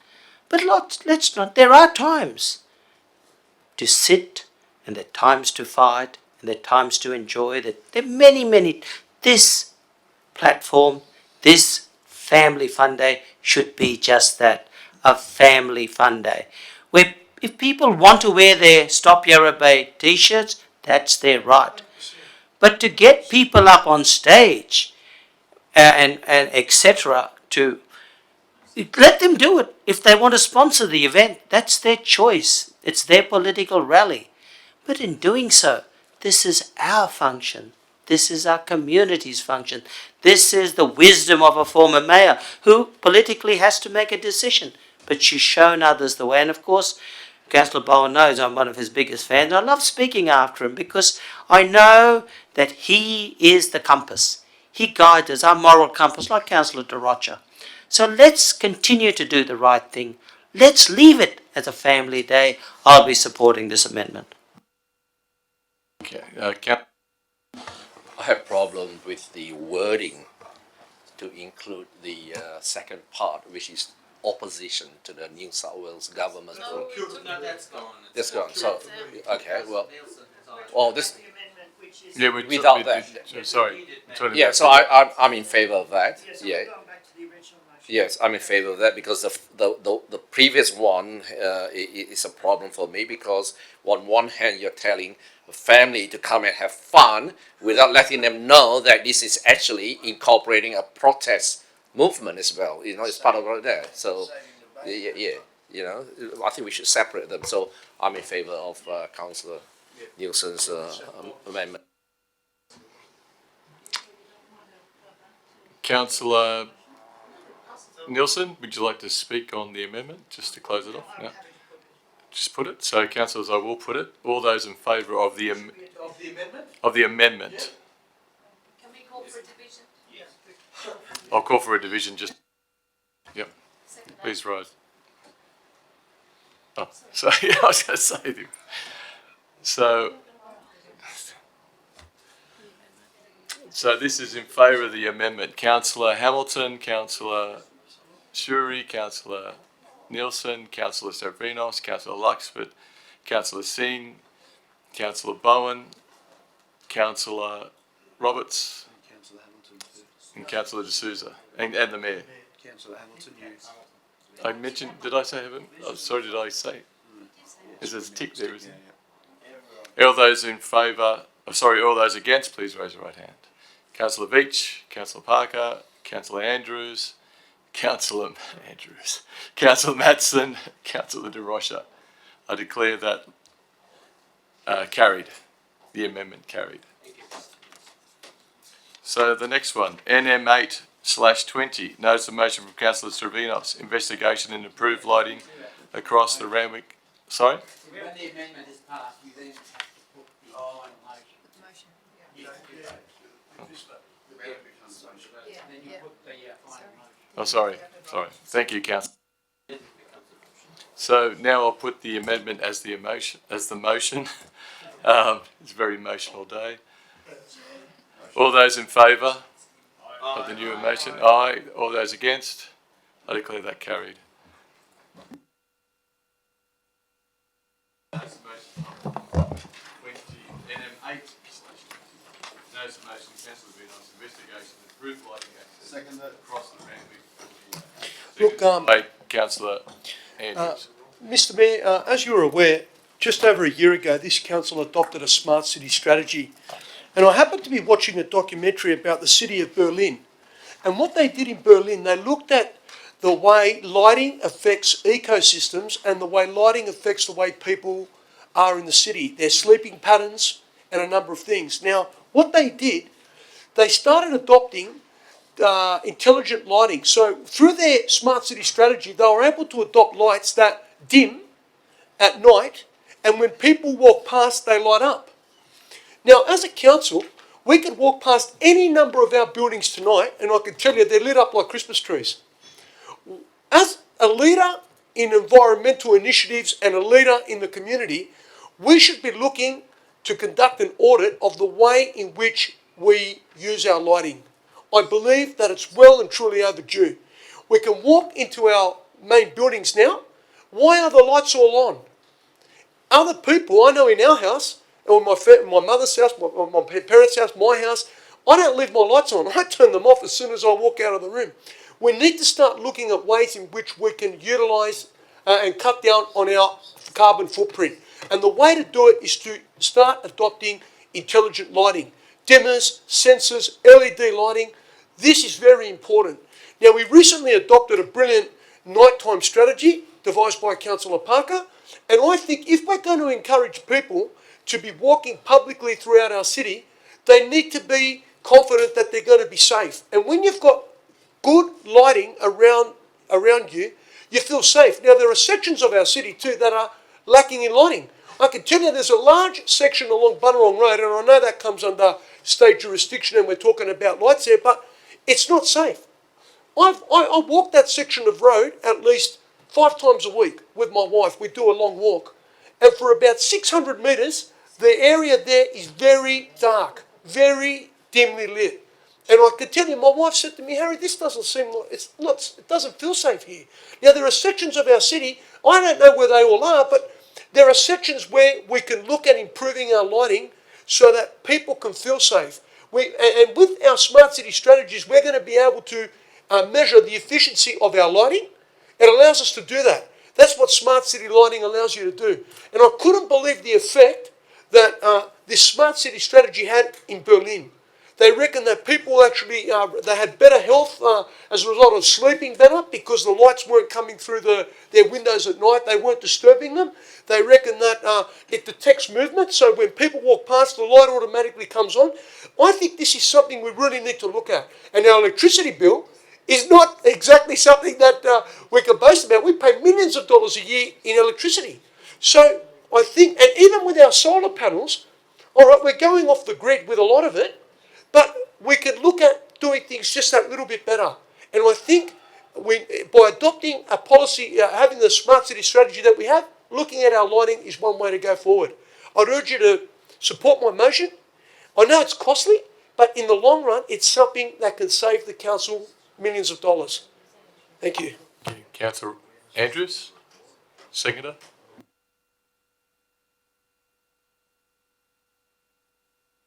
Actually, I think put that straight away. So all those in favour say aye. All those against, so declare it carried. NM9/20, notice of motion from Councillor Shuri, purchasing carbon credits from Indigenous sources. Can I have a seconder? Councillor Nelson as a seconder. I'm asking for a report on the feasibility of purchasing carbon credits from an Indigenous sourced power company. It's come to my notice that there are now Indigenous owned solar power companies, and I think it would be a really good fit for us to have a look at purchasing from an Indigenous source. So I urge you to vote for this. Seconder, yes, I'd just like to say I commend my fellow councillor for putting this motion forward. I had intended doing something similar because I think it is not only a well-meaning motion in so many ways, because it's a really good way of us respecting our traditional owners of the land, who, let's face it, have been far more responsible about the land and its correct usage and so on than we have been since we came on board whatever ship it was or plane that we landed here in Australia. And I think it's a really, really good way of us supporting our Indigenous community and at the same time looking after our future. So I commend the motion to all of you. Councillor De Souza. Thank you. I do commend this motion, Mr. Mayor, but I'd like to find out if, to the mover of the motion, if she knows the quantum value of one carbon credit. Well, one carbon credit is a 1 tonne of carbon that's hidden away under the ground. So that's what or equivalent. So that's what a carbon credit is, and I admire and respect her for it. But what I was going to say wasn't all about the council who's done a great job and put a great motion. I want to talk about this wonderful council and its leader, the General Manager. Now, all of us, I think, are aware that, or may not be aware, but in early 2018, Council adopted a motion that we would be zero carbon emissions and 100% renewables by 2030. Well ahead of the state and Commonwealth target years of 2050. In February last year, thank you, General Manager, we became only the second New South Wales local council to achieve zero carbon against the Commonwealth Government's carbon offset standard. Now, that's the kind of council. In May last year, we were the 15th council in Australia to declare a climate emergency. In July last year, council began purchasing 20% of all our council operational energy from the Moree solar farm. That's right, Indigenous farm. And this year, we're considering a proposal to increase this amount even further. So this is a great motion, but remember, we are starting from a very strong position because we will be carbon neutral by, well, we already are, I've been told. So in saying that, it's good to have these credits. So I fully support the councillor, but I have a caveat on this, and I don't mean to add fuel to fire or anything. My concern sometimes when purchasing credits is we are subsidising, supporting bad habits. We should spend money on mitigating action so that we don't do bad things. So that's what I would say. But of course, this is a wonderful, wonderful motion, and it has my support. Thank you, Councillor. Look, Mr. Mayor, I won't be supporting this motion tonight, purely for the reason of what Councillor De Souza just stipulated now. When you buy a carbon credit, what you're doing is you're buying a piece of paper to say that it's okay for you to continue on with your bad habits.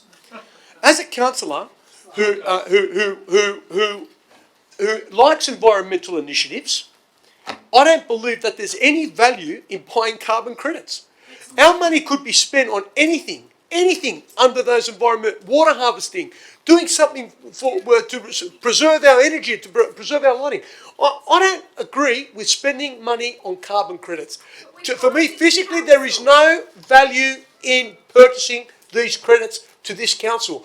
Our residents want to see their money physically being spent on something that will do something good for the community. Not buying a piece of paper to say, oh, it's okay for us to pollute because we've got a carbon credit to say it's okay.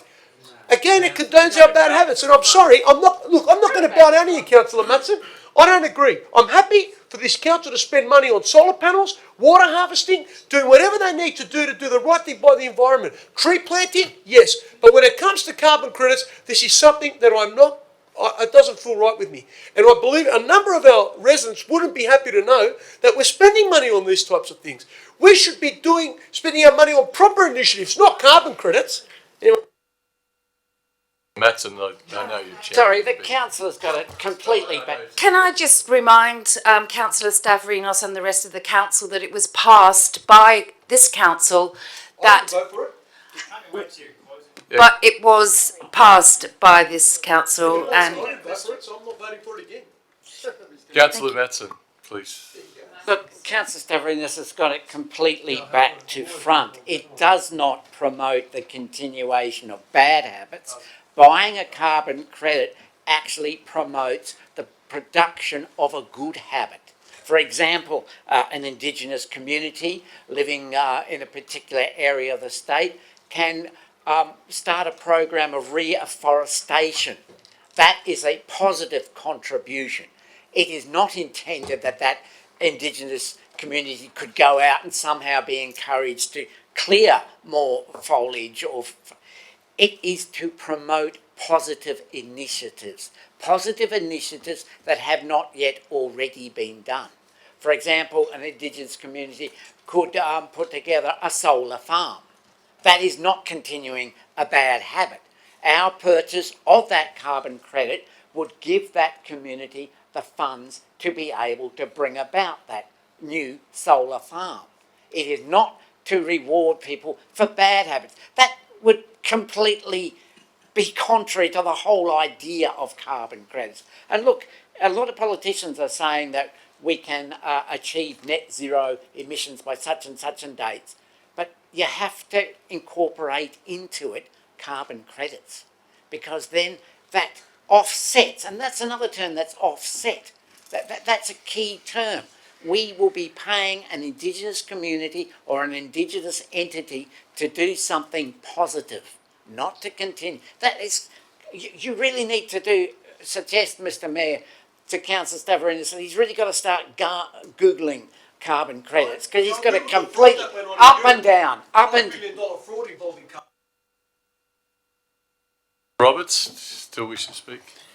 I can't support this. As a council, we have resolved to be carbon neutral, so that's resolved by council. So in our capacity to carry that out, we should seek to minimise the cost of purchasing these carbon credits, shouldn't we? So why this motion doesn't speak to that? We have numerous initiatives supporting local Indigenous groups. This to me seems to be a stretch. You know, there seems to be no good reason to link these two quite different issues.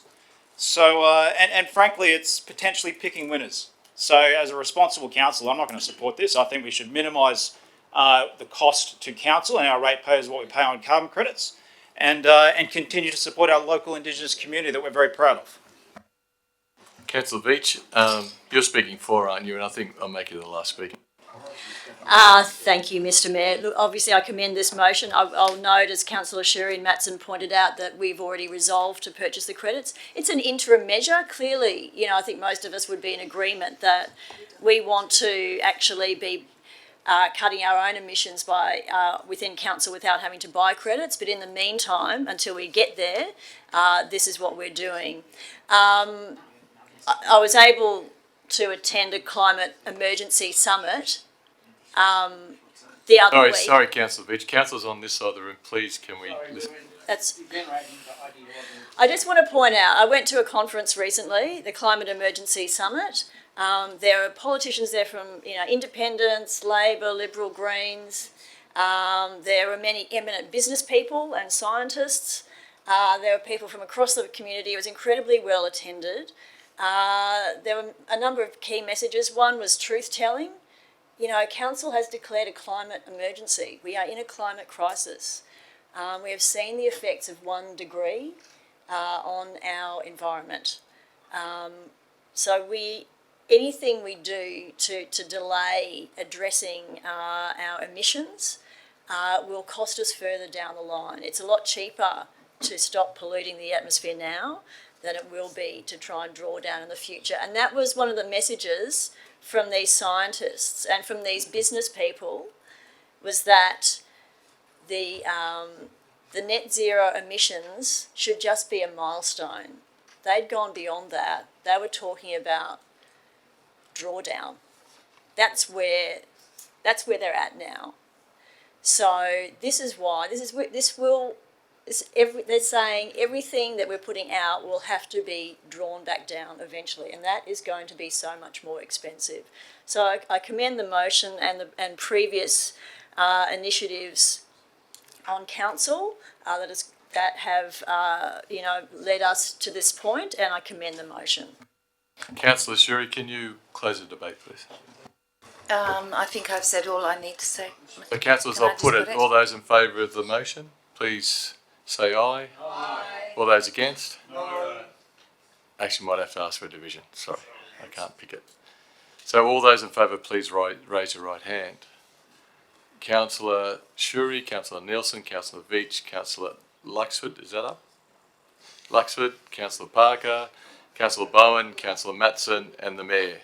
All those against, please raise your right hand. Councillor Hamilton, Councillor Trevinos, Councillor Andrews, Councillor Roberts, Councillor De Rocha, and Councillor De Souza.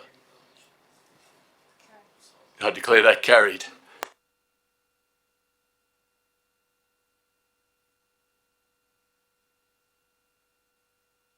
So with the next motion we have MM 10/20, notice of motion from Councillor Shuri, biannual puppet festival. Do I have a seconder, please? Yes. Thank you, Councillor Matson. Councillors, I recently attended the burlesque puppet festival for adults, which was held at the Randwick Literary Centre, and I can't tell you how much fun. How much fun it was. It was seriously so much fun. And I understand that the other, I didn't attend the one at the Environment Park, and I didn't attend the puppet making classes, but there were many, and Avril, I must commend Avril Jeans, our sort of person who arranged this. She was amazing at putting this together. But I'd love to tell you also, probably over dinner, about the Flea Festival, the Flea Circus. That was pretty amazing too. And I just thought it was a really interesting way of getting all sorts of members of the community interested in some sort of cultural festival. It doesn't involve, it could be part of our nighttime economy. It seriously is fun, and I really think our residents would really appreciate. And the next time, an annual event, and the next time there is the burlesque puppet festival. Can I tell you, councillors, I think you should all go. Thank you, councillor. Councillor Matson, a seconder. Do you want to speak on? No, I think it's a great motion. I like the idea. Councillor Shuri, you don't mind if I put it? You don't want to finish off? So I'll put that, councillors. All those in favour say aye. Aye. Against? I declare that carried. So we have NM 11/20. Notice of motion from Councillor Luxford. Support for the Greek Festival of Sydney event, Prince Henry Centre. Seconded by Councillor Trevinos. Yeah, no, I'm just gonna. Just seeking support for the Greek Festival of Sydney to hold a very important cultural event down at Prince Henry Centre. It's commemorating the 2500th Battle of Thermopylae, and well, it was very yeah. It's a very long story, and it's a very important battle through in ancient history for the ancient history buffs, and it'll be it's going to be portrayed in by music, poetry, and dance. So I think everyone should attend and get some culture into your lives. Burlesque puppets, and now we've got Greeks. Councillor Stavrinos is seconded. Would you like to speak? Councillors, I think I'll just put that. All those in favour say aye. Against? I declare that carried. NM 12/20, notice of motion, Councillor Shuri, Telstra phone booths. Do I have a seconder? Yes. Councillor Matson. Shouldn't give me a holiday, I say. Yeah. Start thinking about things. I was actually contacted by a member of the public about these new Telstra, yeah, I'm sure you were, Telstra phone booths. And in fact, I hadn't really noticed them up until that moment. But then I did some investigation, and as I was driving around, they were popping up all over the place. And really, they are just vehicles for advertising. Now, any other business in Randwick would have to get a DA for a large advertising sign, but not the Telstra phone booths. So the City of Sydney and joined the City of Melbourne in a case against the federal government to stop the rollout of these particular phone booths. They take up a great deal of space on the pavement. They are, in my opinion, they're a visual eyesore, and I can't see the need for them. If you want to put a phone booth in, why not? You know, fabulous. But it's not anything to do with phones. It's to do with revenue raising. It's to do with advertising. And I think that we wouldn't allow anybody else to just roll out free advertising all over our city. So I really hope that this is just ask council to investigate the possibility of joining with Melbourne and Sydney.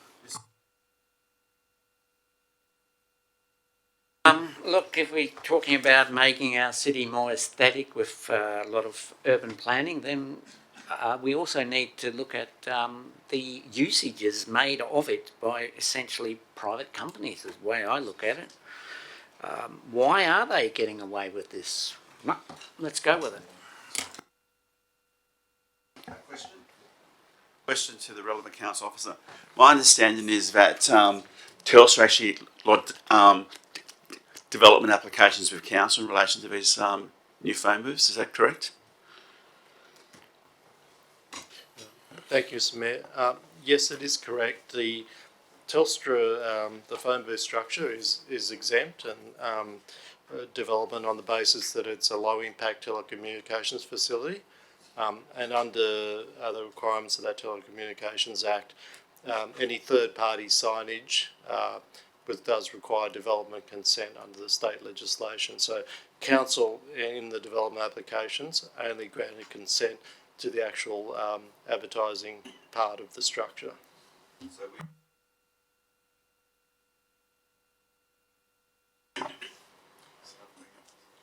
Yes. This question, who actually owns, to the council officer or the councillor, who actually owns the space where the booths are being built? Who owns them? Public. Thank you, Mr. Mayor. It's generally council ownership in terms of the within the road reserve and the footpath. There is a licence agreement that council would enter into with JC Deco that now manages those structures. So, supplementary question. It looks like, I've got to be careful what I'm saying, I don't want to be sued by Telstra. It looks like Telstra is using this booth. Their principal aim is not to provide telecommunication services, but something else. Is that what? On that basis, because Councillor Shuri is asking for a report, and I'd like to know more what's happening there. So I'll support this motion because he's just asking for a report, isn't it? We are not instituting making a decision to participate in the legal action now.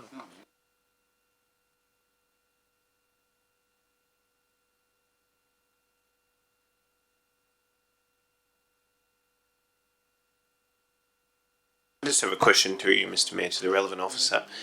In light of the fact that we're investigating the feasibility of joining the legal action, is there any anticipated financial cost in seeking that initial advice?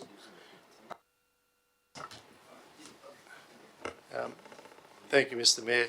That advice could be provided by special counsel within council staff establishment. As you know, we've employed a special counsel to deal with development and planning matters, so that initial advice could be provided by that officer. I would just say that the federal court action, and that's commenced by Melbourne City Council, and the City of Sydney's joined in that, and that is over whether the structure is exempt under the Telecommunications Act. So it's not a proceedings made in relation to a failure to grant a consent through a New South Wales or Victorian planning legislation. Mr. Mayor, the feasibility would consider any particular costs associated with commencing and actively participating in the proceedings. And Councillor Storinos has another question. How many of these booths do we have being put up in our city? Thank you, Mr. Mayor. From memory, I think we've put approximately 40 to 50. 40 to 50. Yeah. Look, Sorry, what was that question? How many are there in there now? Yeah, I'm gonna support the motion because it's not going to cost anything to the council to look at the feasibility of joining the legal action. But I will say this: Telstra provide a service in that they provide internet and telephone services to us. What we do as a council is we have an agreement with JC Decor, and we have any number of bus shelters in our city with advertising on them. They're doing exactly the same thing that we do. Now, for me, if it means having cheaper telephone and cheaper internet because the provider is able to make an income from advertising, I don't know if I have a problem with it. I do if they put hundreds of these facilities everywhere, and you know that it's aimed purely for the purposes of raising revenue income. But at the end of the day, I'm a bit, I will support it, but I'm a bit sceptical about going further with it. I'd rather let the City of Sydney and the City of Melbourne take it to court, and whatever the outcome is, then we can write off that, you know. But anyway, I'll leave it at that anyway. Yeah, just another question. It may not be appropriate to ask because it probably should be sent to Telstra. But my question is, are they required by law to have phone booths on the street? Because I know they've been removing them and they've been criticised for it. Yeah, is there a minimum? Sorry, you're about to. Thank you, Mr. Mayor. Yes, they are required to provide a certain number of phone booths, public phone booths. And in relation to the phone booths, they do have USB ports and provide Wi-Fi as well. So they're not only a phone and advertising. Okay, well, you know, this is pretty benign. It seems to me like another, I'm sure it wasn't, I was hoping it probably wasn't, but it's just another Greens ideological, hostile motion against Councillor Roberts, it's getting late, so we've answered the question. We'll have Councillor D'Souza and then we'll call it. You can vote again. So I'm not trying to shut you down, I'm just saying. Well, you are shutting me down. Okay. You know, and I haven't been speaking much tonight, frankly. So I won't be supporting this. It's a company that's required to do these things. So if they want to try and claw some of that cost back, then that's fine by me. To the relevant officer. So I know when I put advertising stuff up and that, I have to pay a fee to the council with my applications and all that. Does council get any financial benefit from these booths, like the applications and that?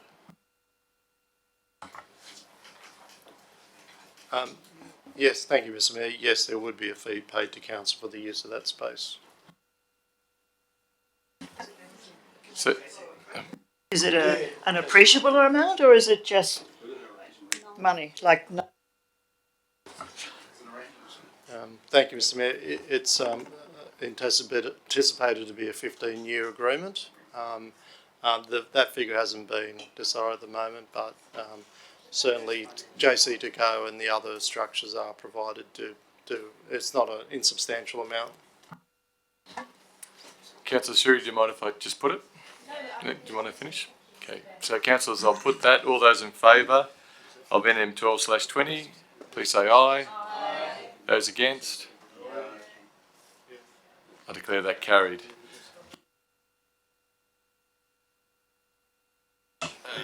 Mr Mayor, C1020.